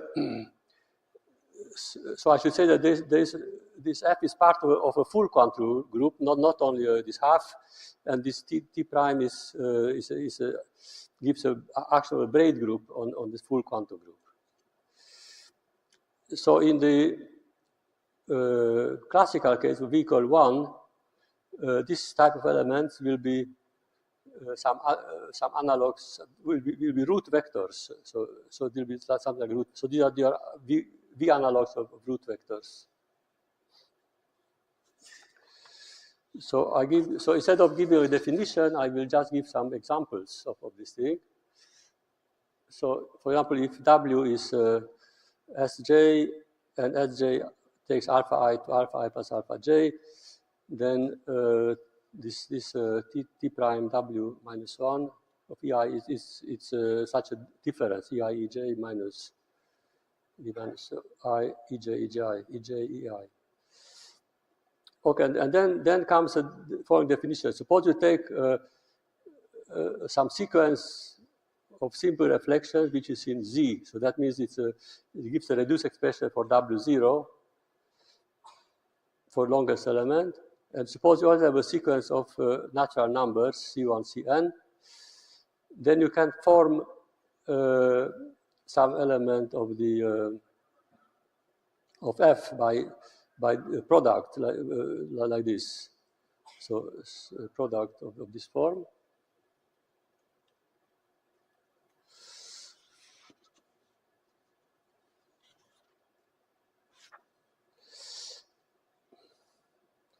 So and then one claim is that if you fix this I, this product sequence of simple reflections, but you let C vary in the sequence of natural numbers, then these elements that we just defined before using the braid group action form a basis of this vector space. So this, in a classical case, this for V equal 1, this follows from what is called Poincare-Berkov-Witt theorem. But in this case, it's a more difficult result. So there is such a basis for each each sequence of each simple reflection which is given the composition of W0.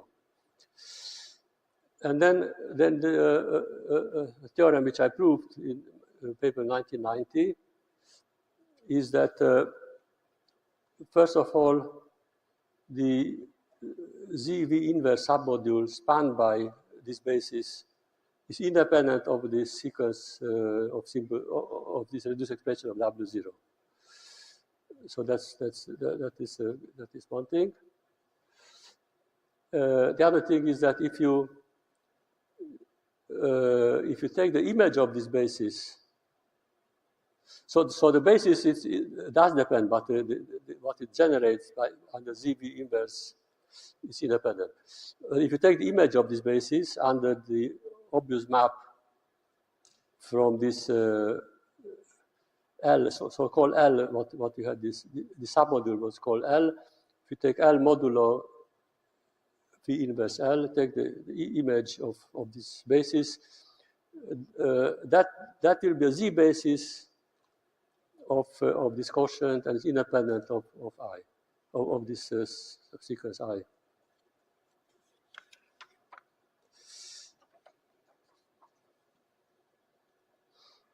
So the third is that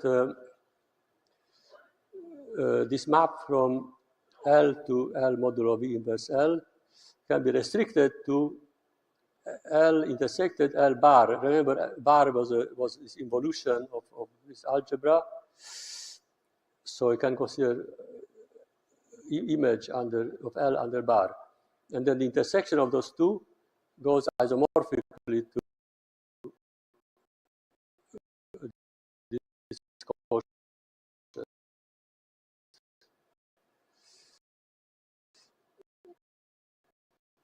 And because isomorphism, you can, for each element, yes, and this L modulo B inverse L has a basis, as we've seen before, and if you take one of those base elements and you implement it L intersected L bar,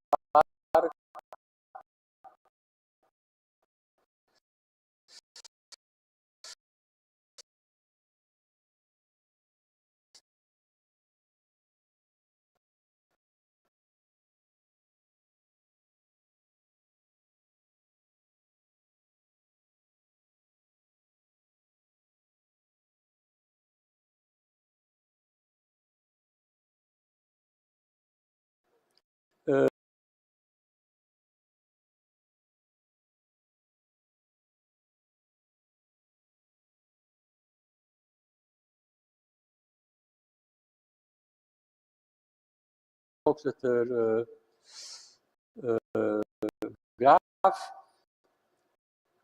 and you can take that semigroup over integers, integers,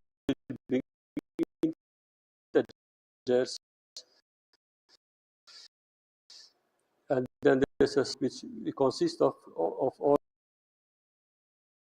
the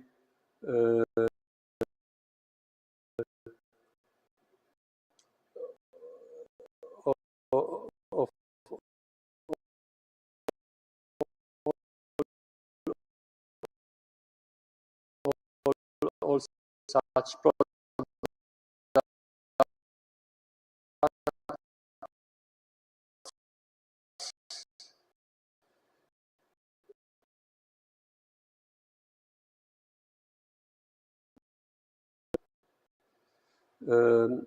So if I have two elements, so that's type A2. So the graph has two vertices, and they are joined by one edge. Then this canonical base, EI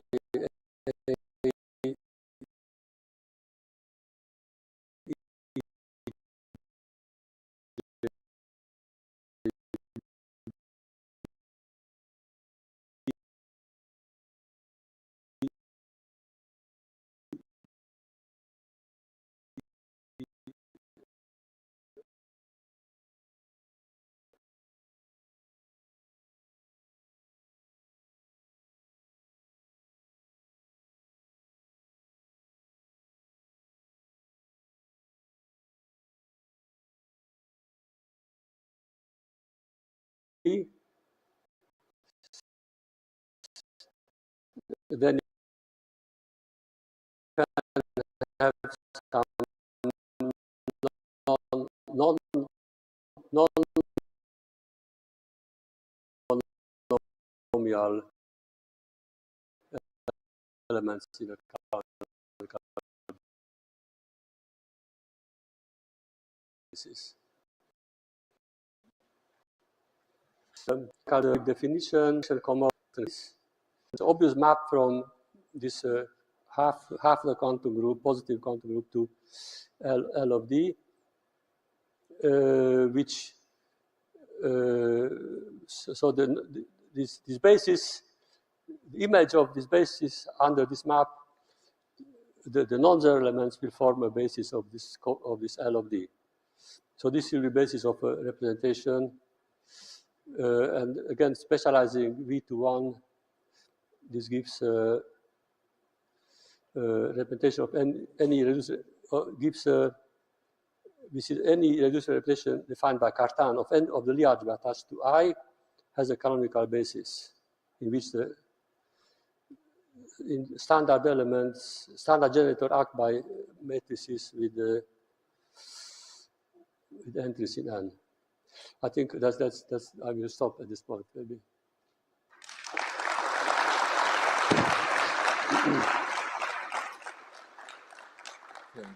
Thank you very much, George, explaining the beautiful program. So let's open up the floor. Any questions?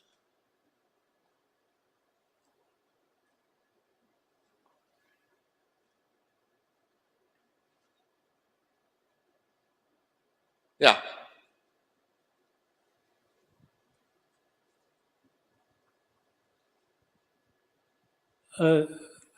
Thank you for your talk. So what's your vision for the next 10 years? A gift from our college students. So from Children's College, a gift for you. A crystal of Children's College.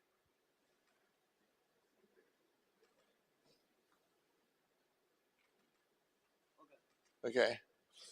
So we come back in 10 minutes. Thank you.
Okay, our next speaker will be Robert Targin. I knew him in 1983, or 82 actually, when he was awarded the first Nonlinear Prize, first time, and I was awarded the Fields Medal. So I have the honor to sit right next to him and his young daughter and his family. I still have a picture of that. Very pleased to see that. Anyway, he was one of the most important person in computer science, theoretical computer science. Many important algorithm was developed by him, has improved. And so all the way up to now. And of course, he also got the Turing Prize. And I think it's a great honor for the conference that he will come and receive this award.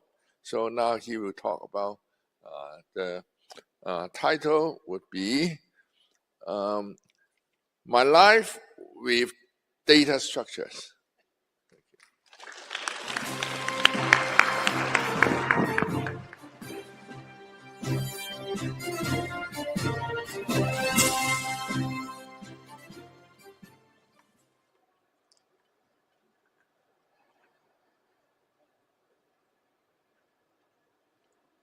Let me first again thank Professor Yao and the Institute and the city of Beijing for hosting this amazing event. It's like drinking from a fire hose. It can be kind of intimidating. This is a great opportunity for all of you. You know, it's 3 different fields, and the point is to interact with each other and to develop common ideas. So I strongly encourage all of you, especially the students, to talk not only to your fellow mathematicians, physicists, information colleagues, but to talk across boundaries, because you know research is getting much more interdisciplinary, and we all speak the common language of mathematics. Mathematics is what supports all of these areas. So you will find interesting commonalities if you can give yourself a chance to talk to each other.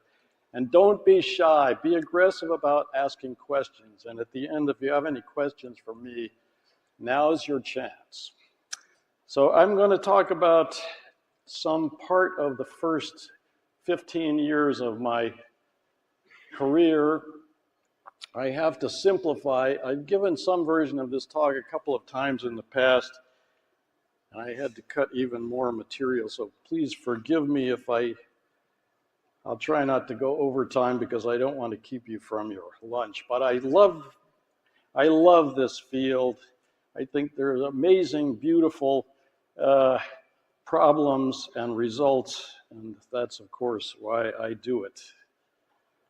So let's start out with Stanford, where I was a graduate student from 69 to 72.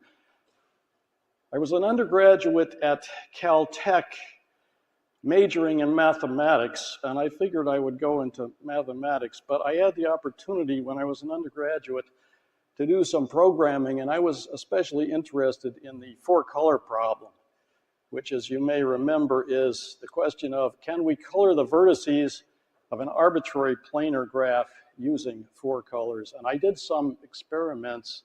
The problem was open, only solved in 1976 by Haken and Appel famously. And I didn't have the computer power or the expertise at that point to solve the problem myself, but I was interested, and I was interested in planar graphs, so I was kind of primed. So when I applied to graduate school, I applied both to mathematics departments and computer science departments, and I decided to go to Stanford in computer science, which turned out to be a very positive decision. So what is planarity testing? What is a planar graph? We've seen examples of graphs. For me, for us, a graph is just a collection of points or vertices and pairs of points, which are edges connecting the vertices. A graph is planar if it can be drawn in the plane with no edges crossing. Now this is the complete graph on 5 vertices, and it is drawn with lots of crossing edges here. This is the complete bipartite graph on two sets of three vertices. So every vertex is connected to a vertex on the other side. Again, lots of crossings. But we could redraw this using curves to represent the edges. And the question is, can we do this in such a way that we eliminate all the edge crossings? This is important, for example, if you want to do circuit layout and you don't want edges crossing, because then you get short circuits and your circuit doesn't work. So there's a beautiful theorem of Kuratowski from 1930s, one of the fundamental results of graph theory early on, which says that a graph is planar if and only if it does not contain, in an appropriate way, either of these two graphs, K5 and K33. So my first year at Stanford, I took a Lisp programming course, a Lisp course from John McCarthy.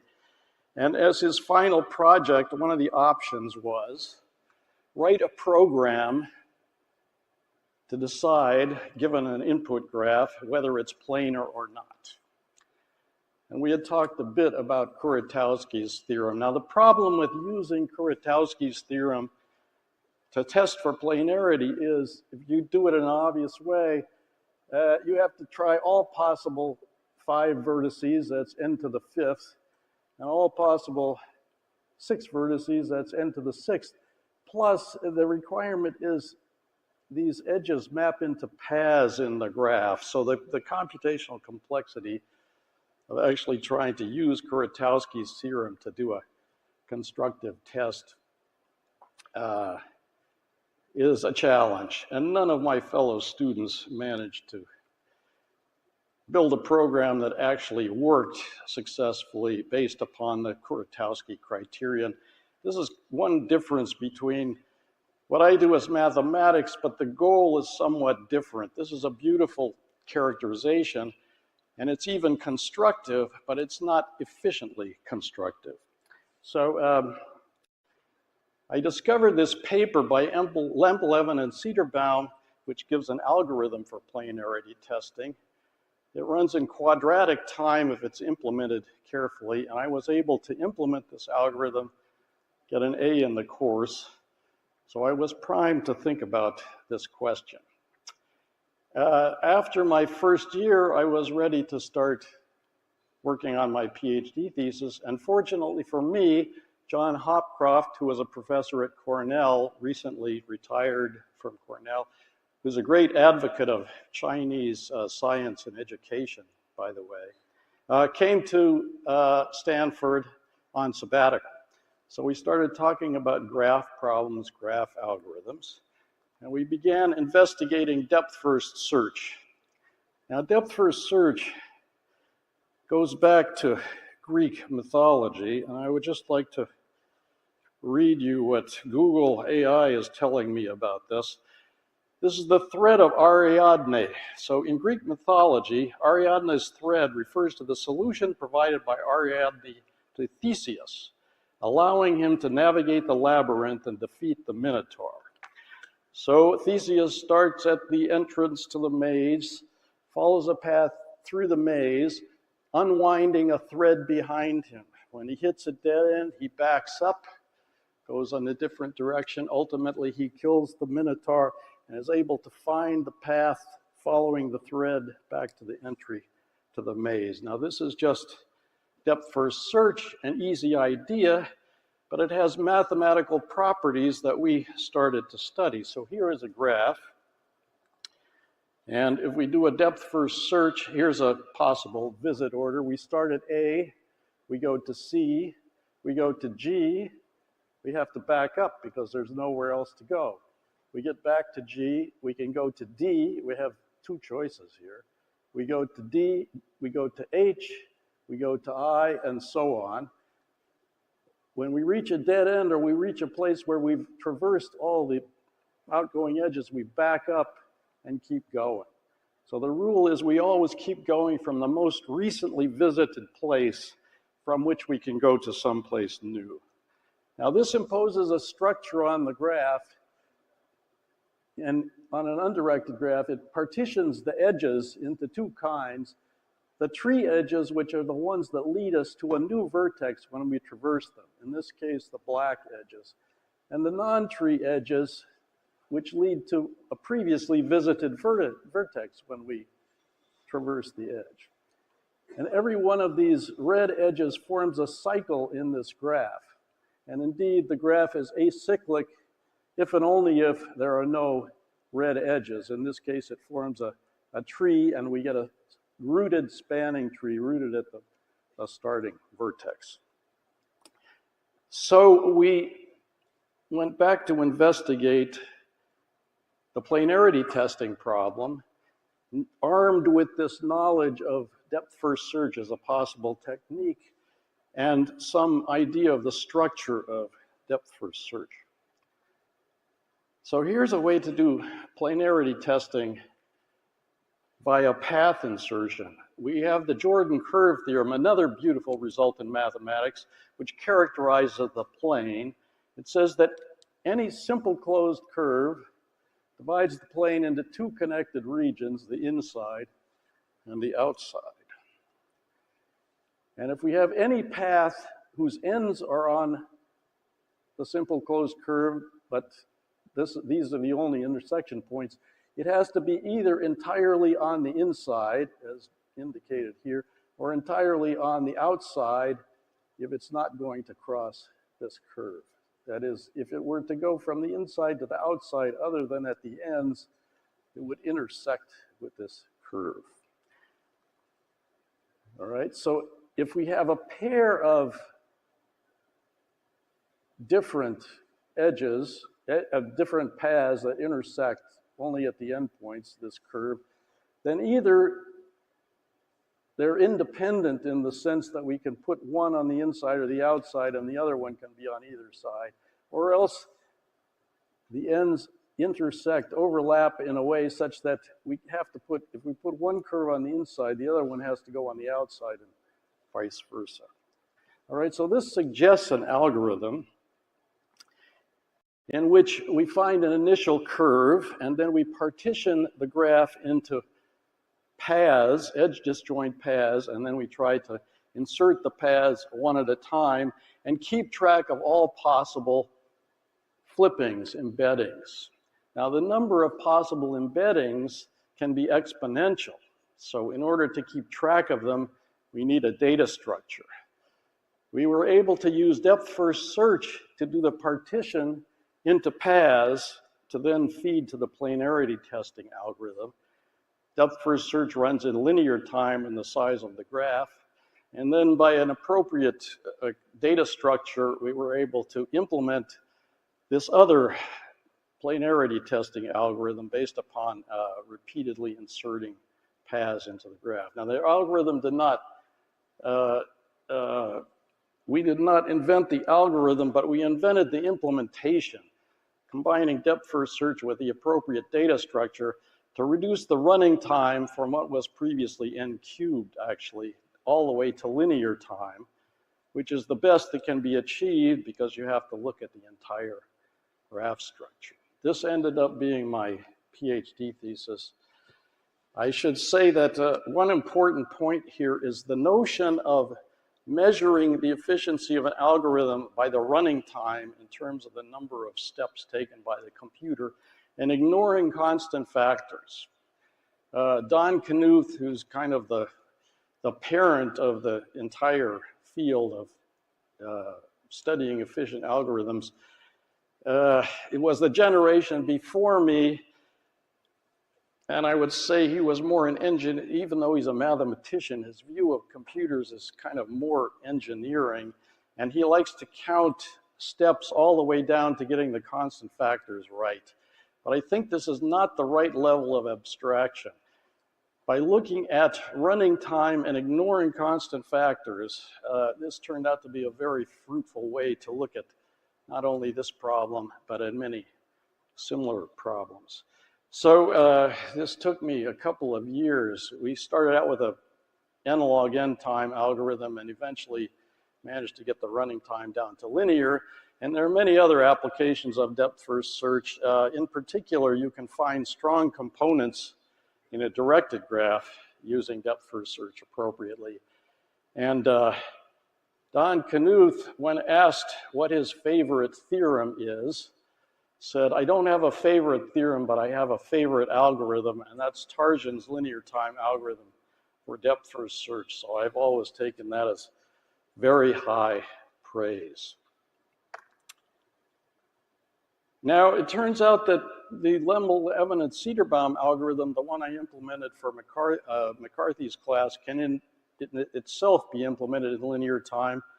This requires the right data structure, which was devised independently by Booth and Luker, who were grad students in different places at the time. And it also requires depth-first search to find the appropriate order. So unlike the algorithm that John and I implemented, the LEC algorithm inserts a vertex at a time and keeps track of a set of embeddings. Again, exponentially many possibilities with a more complicated data structure called a PQ tree. So two different ways to do planarity testing in linear time. I got my PhD at Stanford. I followed John to Ithaca, New York. That was my first position, assistant professor. My thesis advisor, Bob Floyd, who was a stickler for exactitude, spent a quarter taking apart my thesis, and I put it back together again. So I didn't get to Cornell until January 1972. I drove from Los Angeles to Ithaca, New York in my fire engine red Mustang, rear wheel drive. I get to Ithaca, this white stuff is falling out of the sky. I'm sliding around.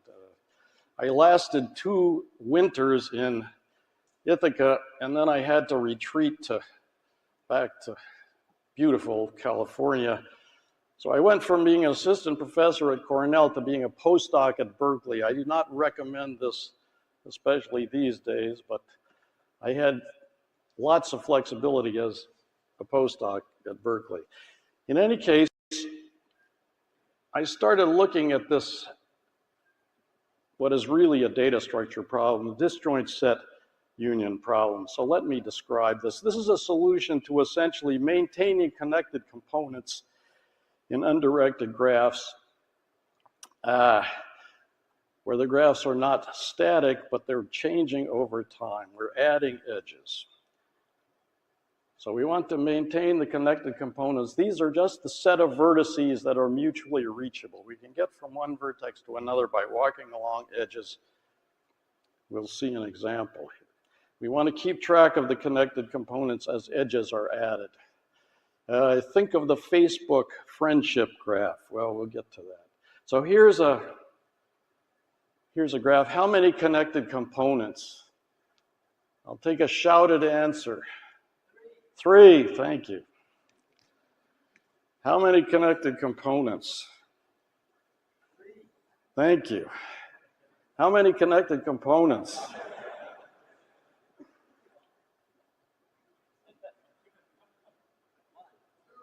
3.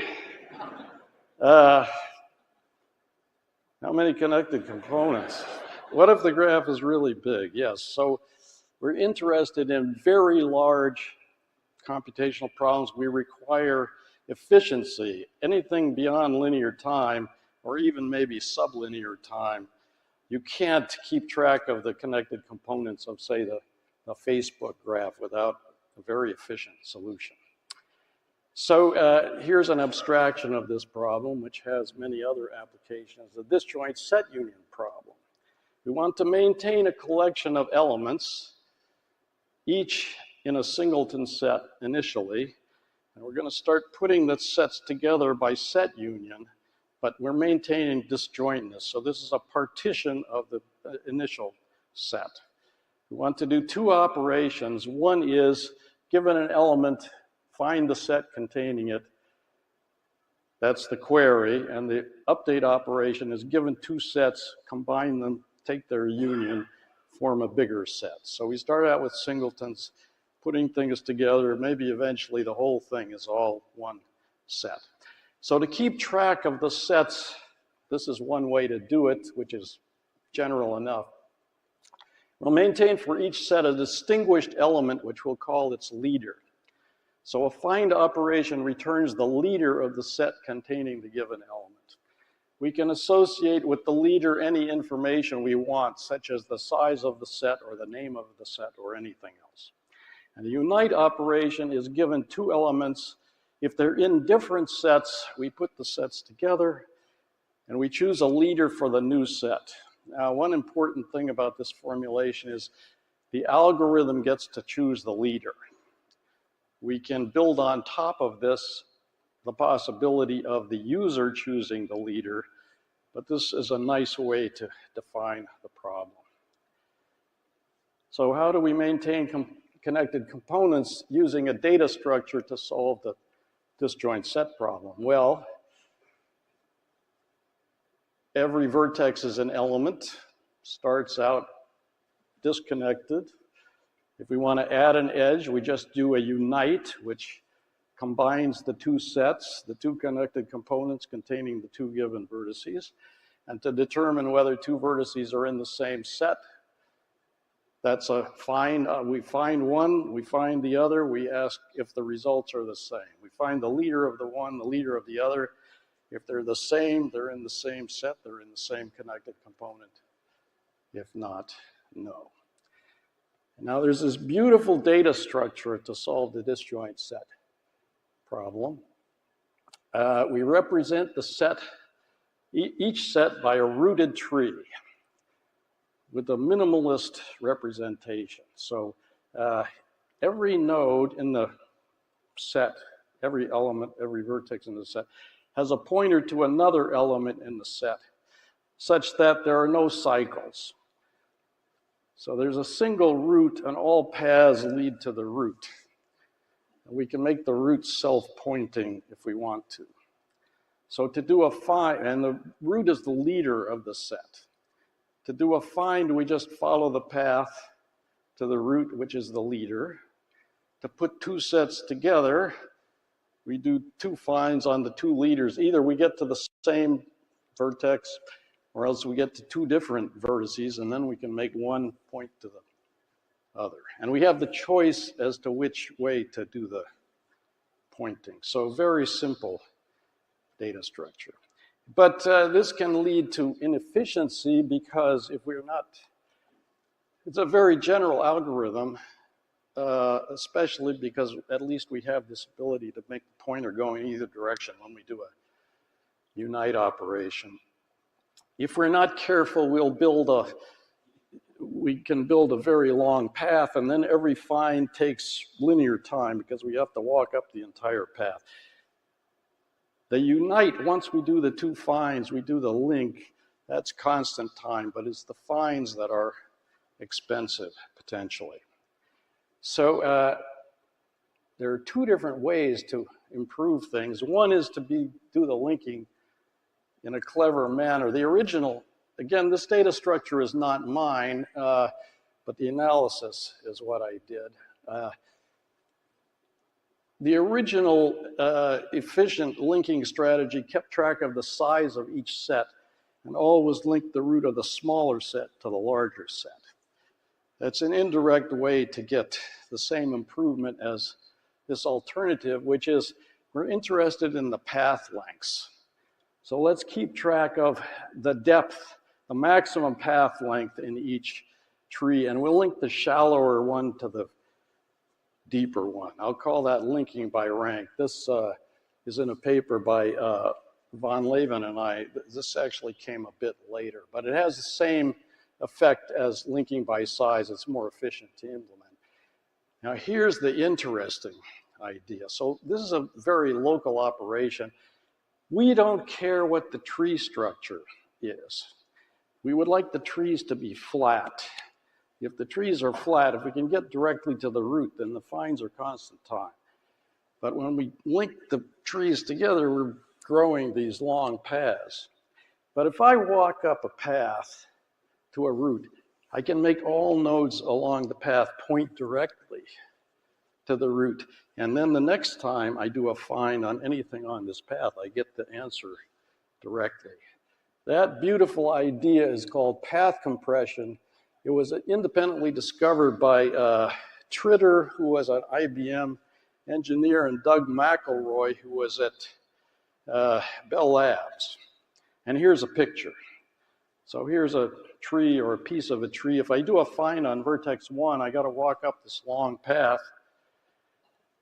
But now I can change all the pointers to point directly to the root, which is the leader, which is 10.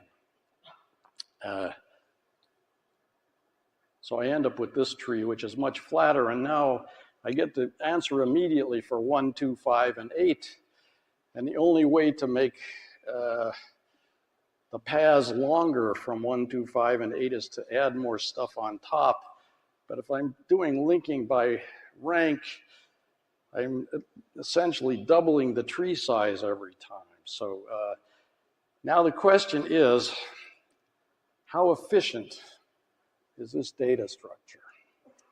Which is to say, if I do an arbitrary sequence of M operations on sets containing a total of n elements, what is the total time for the entire sequence? Is it constant time per find, at least in the what I'll call the amortized sense, and we'll get back to amortization in a minute.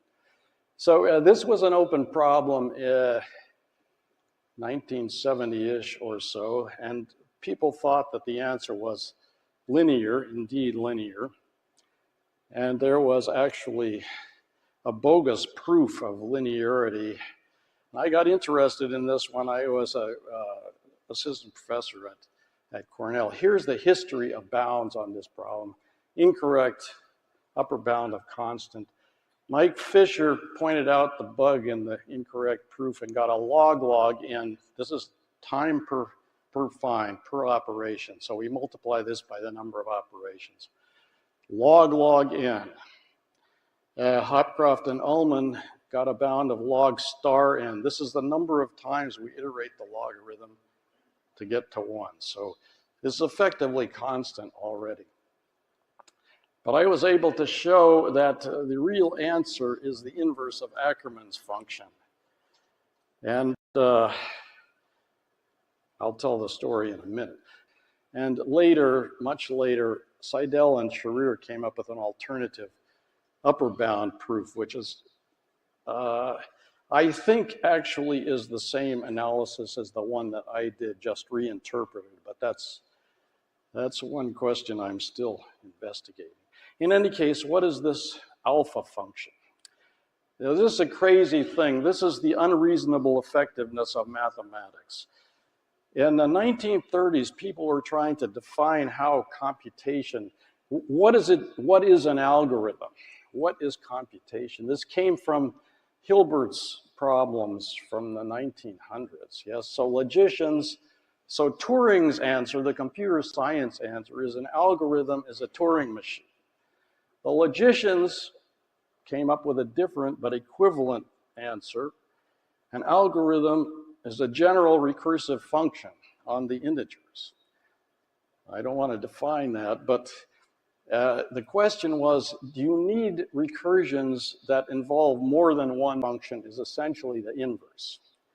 So you take the inverse of each one of these and in a sense you diagonalize over it.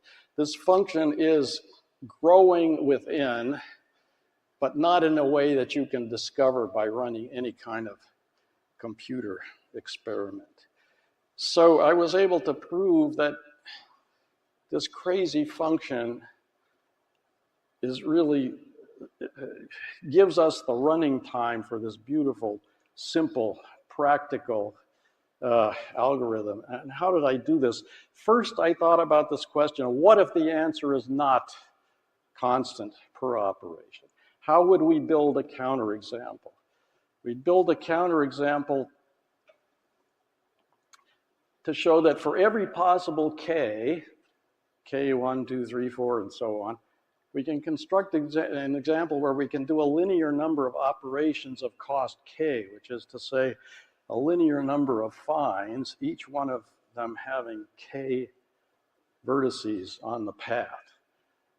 So I was able to construct inductively a family of examples to show that for arbitrarily large k, this is possible.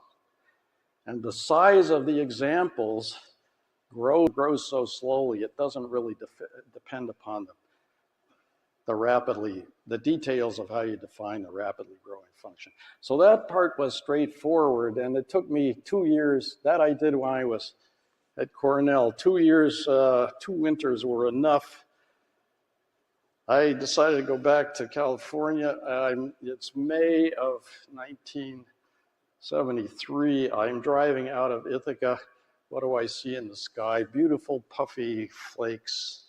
Somehow, Ithaca was a great place, fantastic department, but I guess at heart I'm kind of a California boy, but we'll come back to the East Coast again in a minute.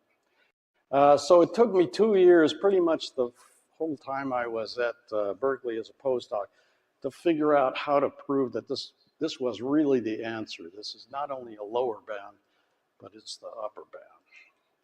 So simple algorithm, complicated analysis, connection to semi-classical mathematics, if you will. I like this result a lot.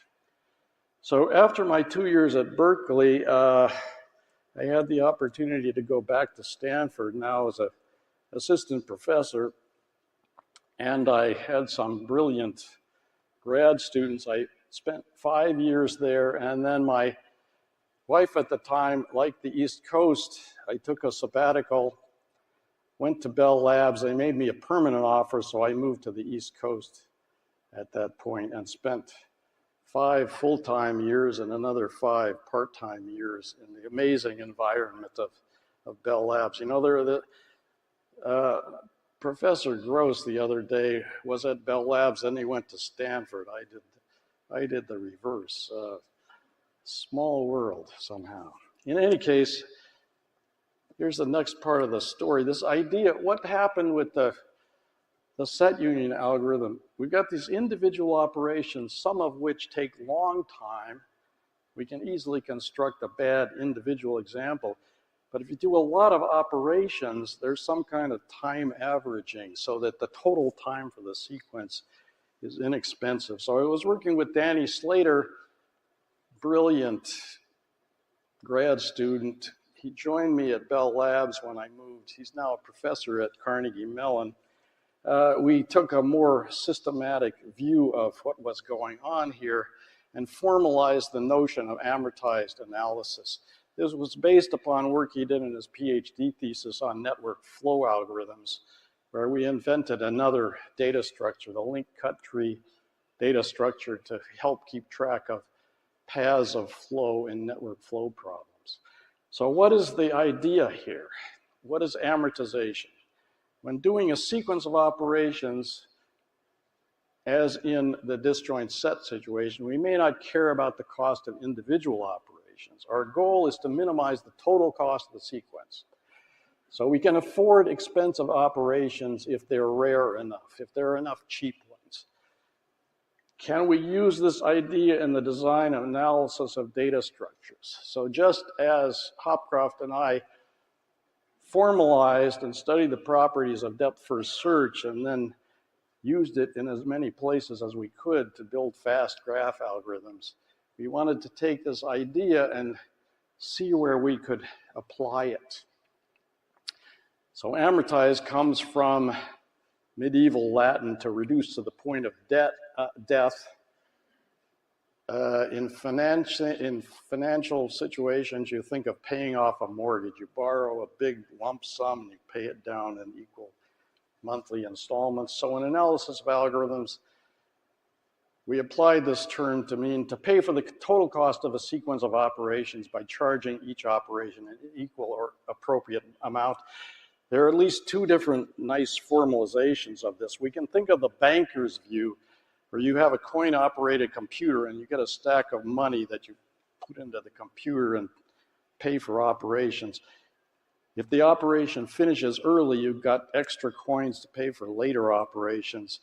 If you need more, You have to borrow from your saved stack or else borrow from the bank and make sure you can pay it off at the end.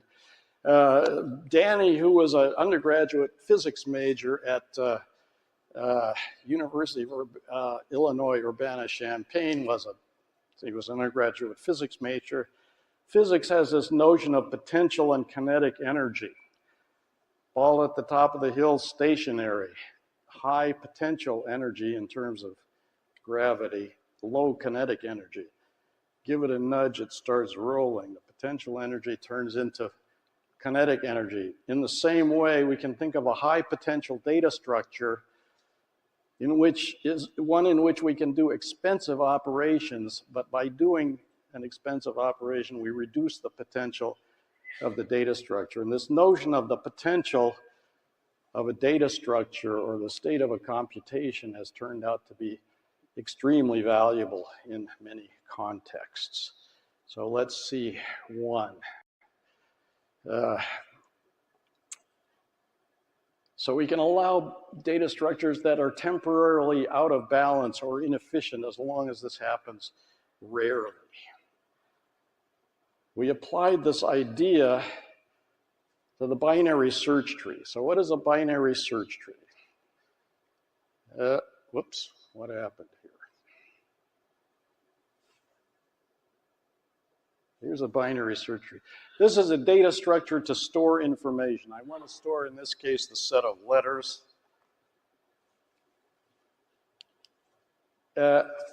We used to have phone books, right? So how do you look something up in the phone book? Things are in alphabetical order. You open halfway, you ask, is what I'm looking for before the current position or after the current position? So if it's before, I flip halfway in the first half and so on. This is a phone book made concrete, if you will. I've stored here the letters in a binary search tree. So here's the root. Every node has 2 children, which may be missing. I store the items that I want. We just stick the new node in the new position. So my example before was Q, but R goes the same place. I want to insert R. I follow the search path for R. I insert a new node at the bottom here. The time taken is proportional to the search time. Now, I would like to preserve this logarithmic access time in the presence of insertions. But I have to do something more, because if I do a bad insertion sequence, and indeed a natural insertion sequence, sorted order is bad. If I start out with an empty tree and I insert my items in increasing order, in this case, first letters of the alphabet, I get a tree like this. Now, this is no better than a linear list. No matter, the worst case search time is linear. The average search time is still linear, n over 2. This is bad. So I need to restructure the tree when I do insertions in order to try to get logarithmic worst case access time. The classic solution to this problem is to maintain some kind of local balance condition, less strict than the complete binary tree case, so that all path lengths are constant log n, and we can restructure the tree efficiently rather than by rebuilding the whole thing, which would take linear time. We do some kind of restructuring along the access path to fix things. The initial solution to this problem, and I think I got the date wrong here by a decade, this was AVL trees invented by Adelson, Velsky, and Landis, 2 Soviet mathematicians, 1961. And since the invention of AVL trees, there have been many other balanced tree schemes, notably red-black trees, B trees, which go beyond binary trees, the same idea, many others. To define these things, we need a balance condition, and we need a way to restructure the tree during an update to maintain balance. Here's an AVL tree. The AVL tree condition is on path length. So, and it is that if you start out at any node and you go down the left side versus going down the right side, the maximum path length going down the left is within 1 of the maximum path length going down the right side. So either the two maximum lengths are the same or they differ by 1, and either the left side is long or the right side is long. All you need to represent this information is a 3-way state variable in each node. So +1 means going down the right side is 1 longer than going down the left side. At the bottom here, there's nothing. So going down either way, it's the same. Here, going down the left side, from F going down the left side is 1 more than going down the right side. So we get a -1 here. If we have this local balance, 1.62 or something. Here's a red-black tree. Here, every node has a color, red or black. The balance comes from the fact that every path from top to bottom contains the same number of black nodes. And the flexibility to handle insertions and deletions is given by the red nodes. And the requirement is that every red node has a black parent. So here, the maximum path length is at most 2 times the binary log of n. All of these schemes, most of these schemes, use a local restructuring operation called a rotation, which, given a node and a child, moves the child up into the position of its parent and pushes the parent down the other way. So if I want to do a rotation on this edge between x and y, x moves up, y moves down. The 3 subtrees are reattached in the correct order to preserve symmetric order, preserve the ability to do searching. And this is an invertible operation. And we can transform any binary search tree on the same set of n items with the same order into any other tree by doing rotations. And indeed, it's an interesting question, how many rotations in the worst case? It's easy to prove an upper bound of roughly 2n, where n is the number of nodes in the tree, and I haven't got to Princeton yet, but when I first got to Princeton, I started talking to Bill Thurston, who's amazing, who unfortunately is no longer with us, but he saw the entire world in terms of hyperbolic geometry.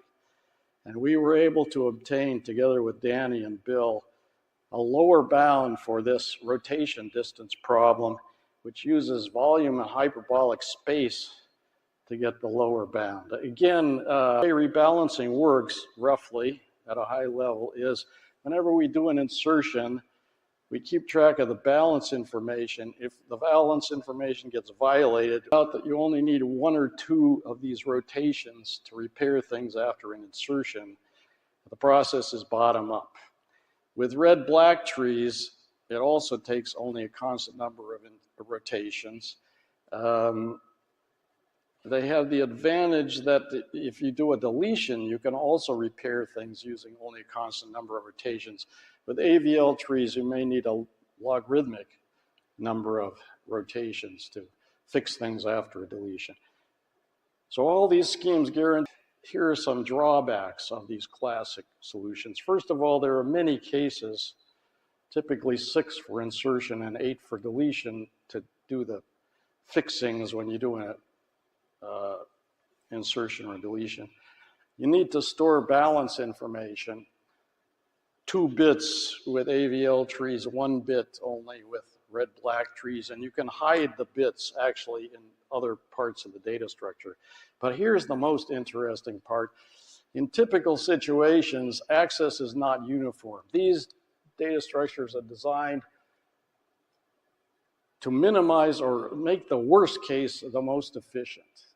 But typically, you would be accessing some set of the items with some kind of higher frequency than other items, or maybe you're accessing the stuff at the front of the list a lot, and maybe the stuff at the back of the list, and maybe the behavior changes over time. The access is not uniform. These balanced trees are oblivious to this. So we were armed with this notion of amortization. We can allow unbalance as long as things become balanced. So we thought about this idea of a self-adjusting binary search tree. Going back to the set union problem, everything is local. There's no, well, we have to keep track of the maximum path length to do the linking part, but the path compression part is completely local. So can we do something similar here? So the idea is, when we're accessing an item, let's move it to the root by doing rotations. So if the item is accessed again soon, which we might expect to be typical, the access is going to be fast, constant time. What happens? Well, the first thing we tried, the obvious thing to try, is we just move the item to the root via bottom-up rotations, which fails miserably.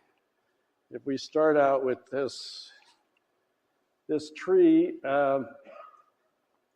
we access one, it gets rotated to the top. We get no improvement of the rest of the path. We access two, goes up to the top.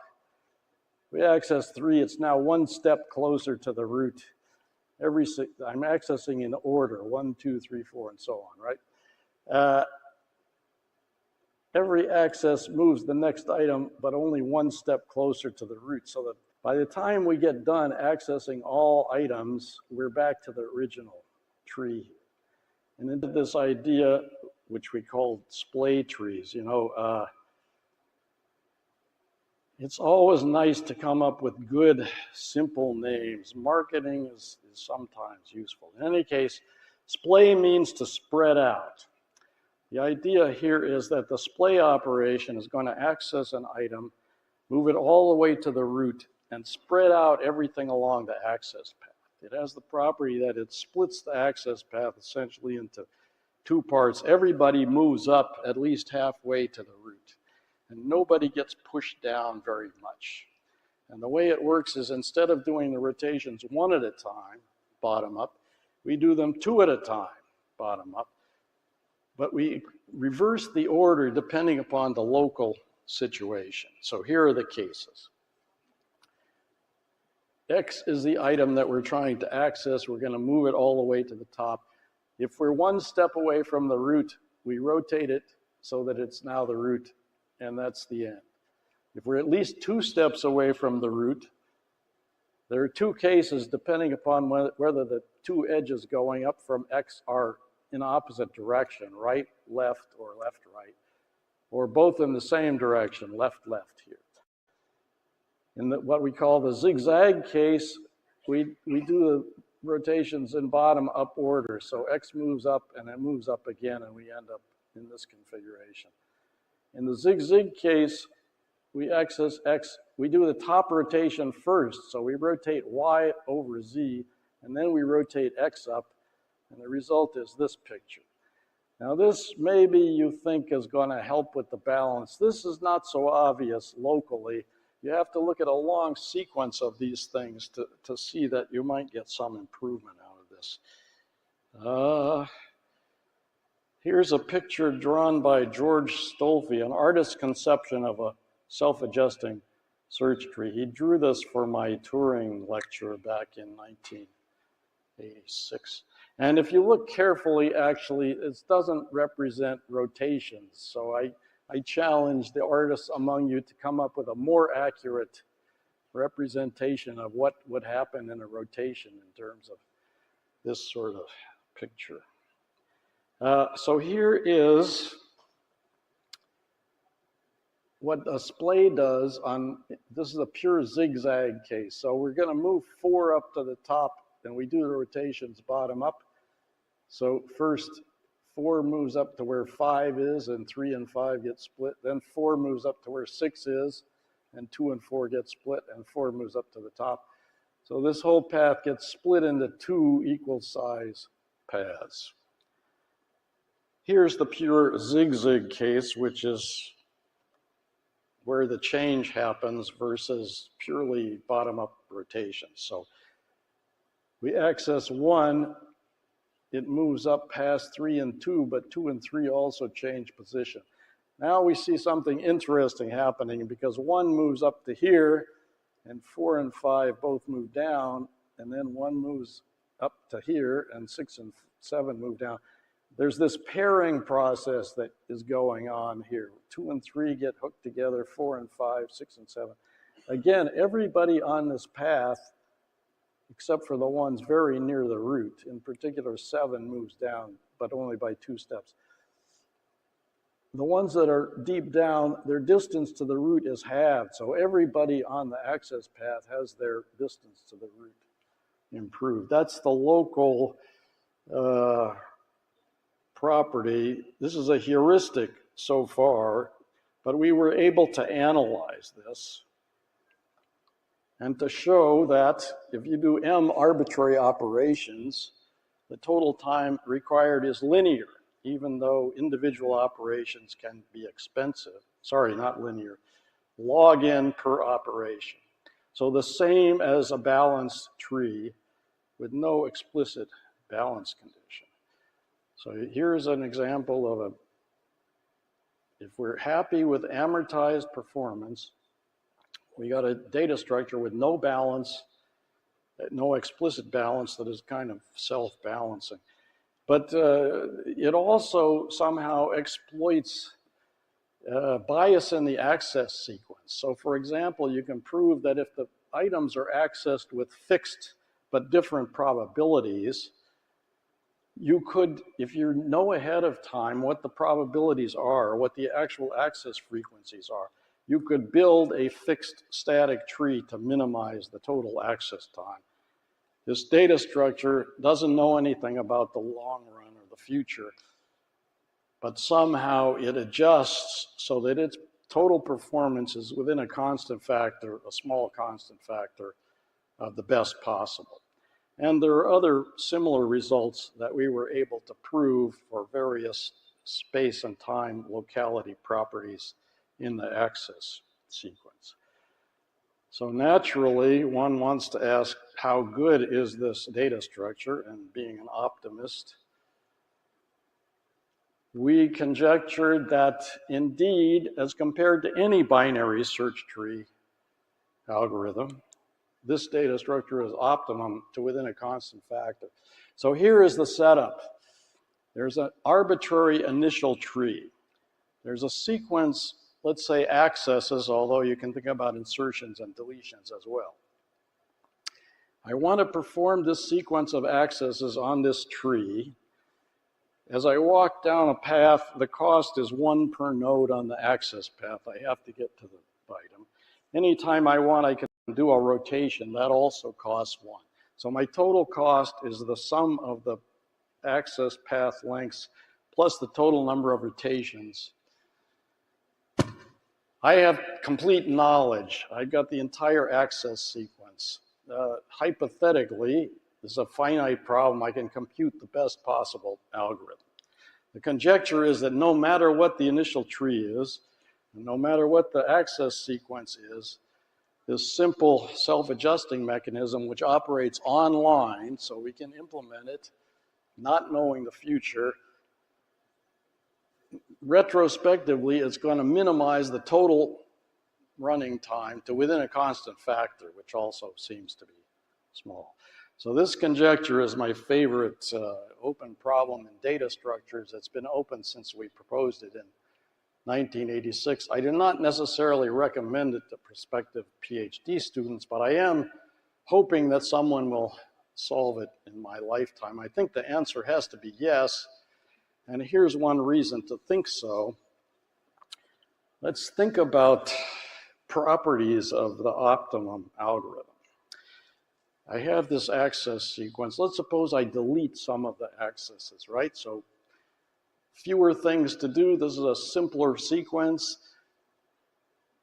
The optimum algorithm, if I drop out some of the accesses, it's going to be at least as good, at least as efficient as the algorithm for the full sequence, because The algorithm for the full sequence solves the problem for any subsequence.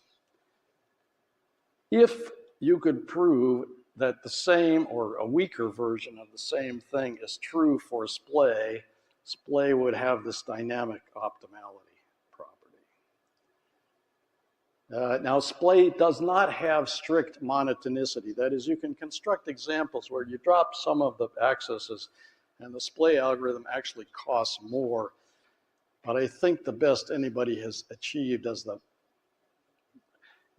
inefficiency constant is 2, maybe a little more than 2.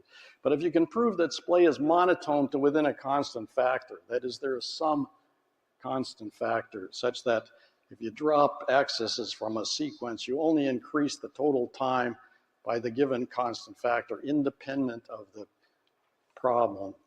That implies dynamic optimality and vice versa. So what is the point here? Instead of comparing splay to all possible algorithms, which is quite a challenge, all you have to do to prove or disprove the dynamic optimality conjecture is figure out whether this one algorithm has this monotone to within a constant factor property or not. Good. We have time for lunch. So that was the first 15 years of my work. I got the Nevin Luna Prize in 1983 and the Turing Award together with John Hopcroft based upon this and other work that I don't have time to talk about. I went to Princeton and I've had a very productive, I think, 40 years at Princeton since then. And I look forward to continuing as long as I can, perhaps to the objection of my dear wife, Nyla. Let me just conclude with a few words, and I'll have a few more things to say about philosophical questions this evening at the Information Science and Engineering night. My objective in research is to develop and analyze the best possible algorithms. Let me call them reference algorithms. So Paul Erdos, who was a wonderful man who I got a chance to talk with several times, but unfortunately never got a chance to write a paper with, visited Stanford a lot. He had this notion of proofs from the book. That's the book in the sky, the most elegant possible proof. Let's take this idea to algorithms. We want beautiful algorithms as simple as possible with provable resource bounds for important input classes and efficient in practice. If it's not simple, no one is going to use it. The beautiful thing about this is my students now can implement my algorithms. We can try them out, see how they perform. There's a certain concreteness to it that I just love. Also, as computers become faster and faster and memory space increases, the design space expands for algorithm design, and systematic exploration of the design space can produce new insights. Einstein is reputed to have said something like, make everything as simple as possible, but not simpler. Thank you for your attention.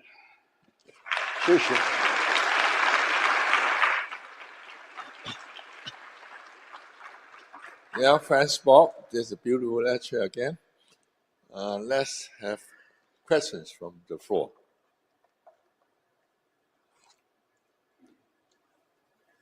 Yeah.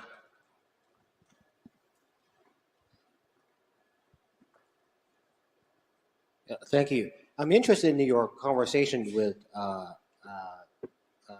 Bill Thurston. I'd like to know whether this conversation was crucial to the result, and also I'm interested in knowing how to involve such intellectuals in your future research as a young researcher. How to start such a conversation. Thank you. With regard to Thurston, Danny moved from Bell Labs to Carnegie Mellon before I left Bell Labs and went to Princeton. but he visited me at Carnegie Mellon, and he's endlessly curious, and he somehow talked to Thurston, and we were interested in this question of a lower bound for the rotation distance, and we tried various combinatorial ideas. We could get, so the right answer is actually 2n minus 6, I think, depending upon how you measure things. We were trying combinatorial constructions, and Danny went and talked to Thurston, and they got talking about equivalent representation. So this is another beautiful mathematical idea. The space of binary search trees, where the operation is a rotation, this corresponds to many other things. The binary search trees are counted by the Catalan numbers. Many things are counted by the Catalan numbers. In particular, triangulations of convex polygons are counted by the Catalan numbers. So what do I mean? Say you have a hexagon, right? We put in diagonals, so we can make one of these, we can make one of these. There are various ways to put in non-crossing diagonals. There's some, we triangulate the area inside the hexagon. The number of these that's counted by the Catalan numbers, and they correspond to binary search trees. Furthermore, the natural thing to do with the triangulation is do a flip. This is different from Professor Mori's flips. This flip where we change the diagonal in a quadrilateral to the other one. If you go back to the binary search tree model, that's exactly a rotation. So the flip distance is the same as the rotation distance. So how are you going to measure how are you going to get a lower bound? There's a general idea to try to find some criterion such that every operation changes things only a little bit. This is a long answer to your great story. So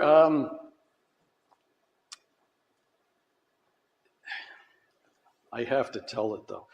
So we've got some we've got some initial triangulation and some other triangulation. We want to maximize, have the two triangulations that are farthest apart, right? So let's glue the two triangulations together and blow the thing up.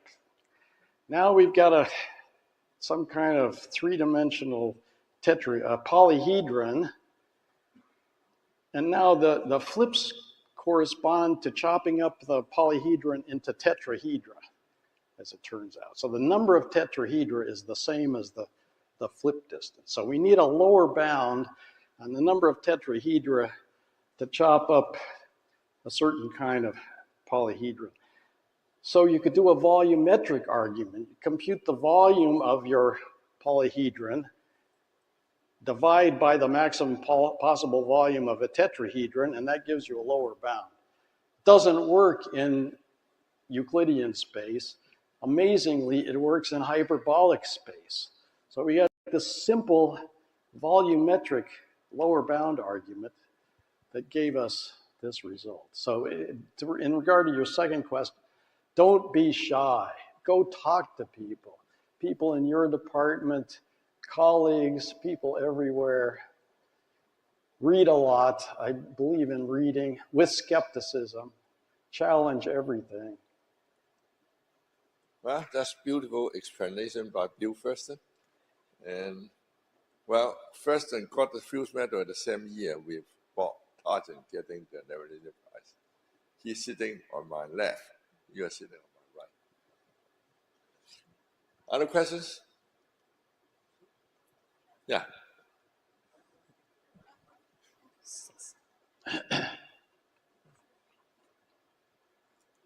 Thank you, Professor Targent. The talk is very impressive. My question is not very related to technology, but it's about our choice in our life.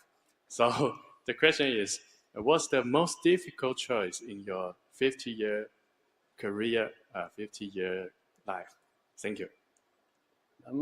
Professionally speaking, well, first of all, it's very important to find something that you love, because to do anything for a long period of time and do it well It's going to be challenging. It's going to be hard. And if you don't love it, you're not going to succeed, which is to say you have to do these things for intrinsic reasons, not for, I mean, at Bell Labs, which was an amazing place, I have to say, we used to say, it's so amazing. They pay us to do what we love.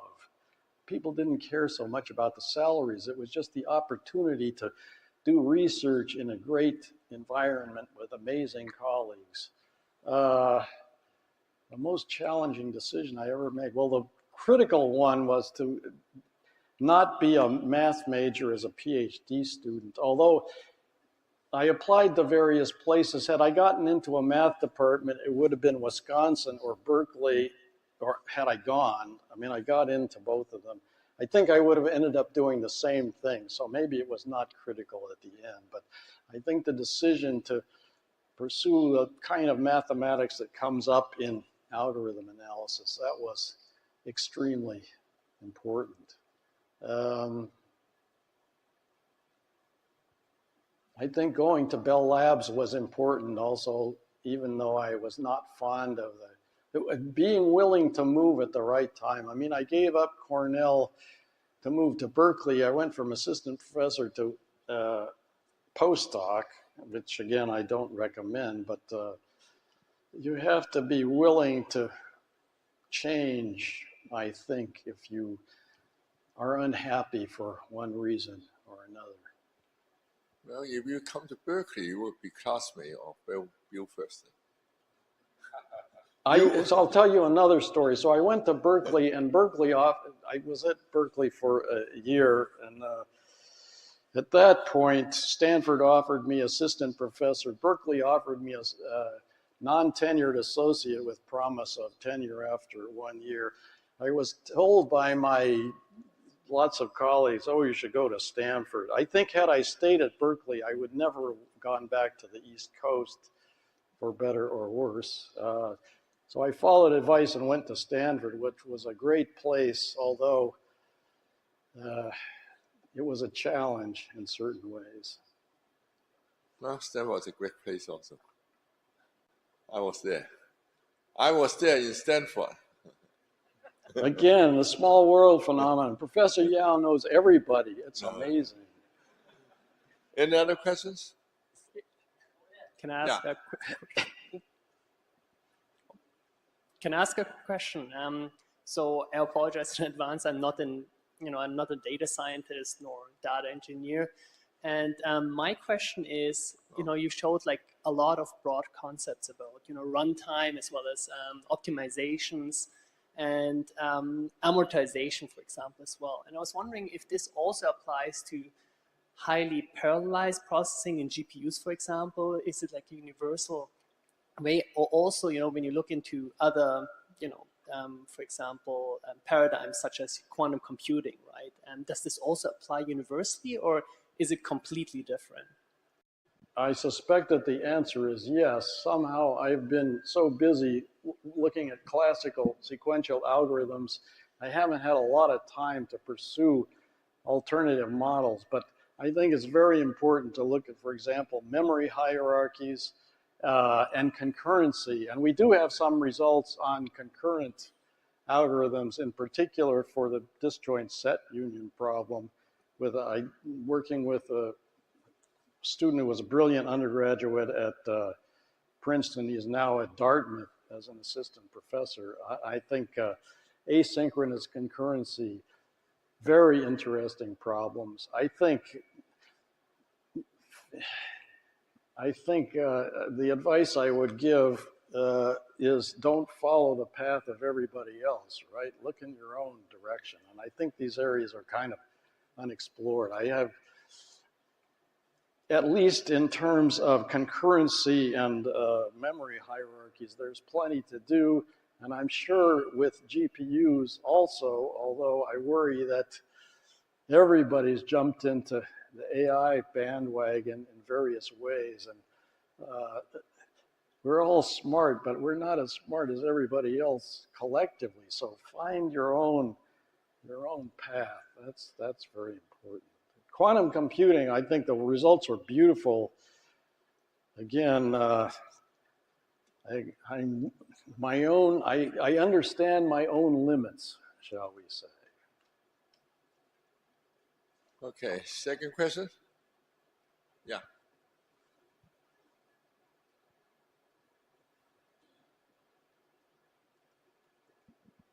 Thank you for this wonderful talk. Well, I noticed that in the last slide you mentioned the objective of algorithms as simple as possible with provable. But nowadays, AI algorithms which can be provable seems to be very hard, and especially with current neural networks. So my question is, could you give us some insights on this phenomenon? Thank you so much.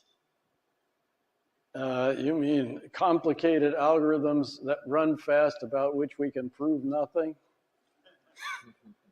I think it's a challenge. I think it would be really good to be able to understand how these systems are doing what they are doing.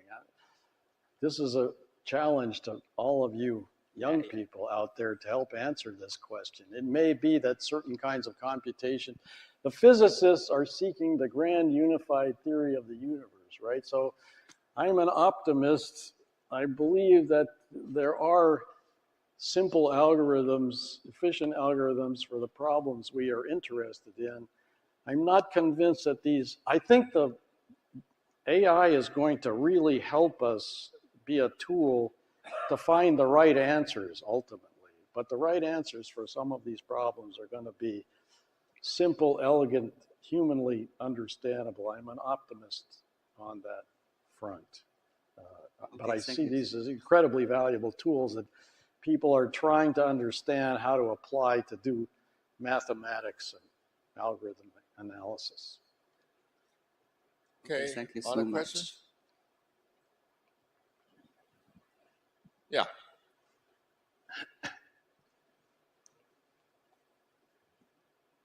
Thank you for the talk. I have a quick question about the open question of dynamic optimality you mentioned at last. It's that you mentioned that for split trees, if we can prove that once we remove a subset of x-axis, the total cost only blow up by a constant factor, then that would imply dynamic optimality of split trees.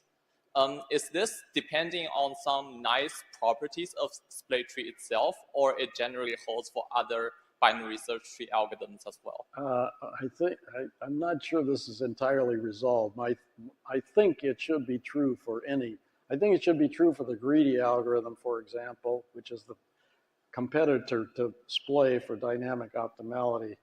But I'm not sure if anybody actually proved that or not. Thank you. Okay, our student want to have a gift for you from Children's College to have a good memory for this center. It's a crystal. Yeah. Okay. Yeah, get her.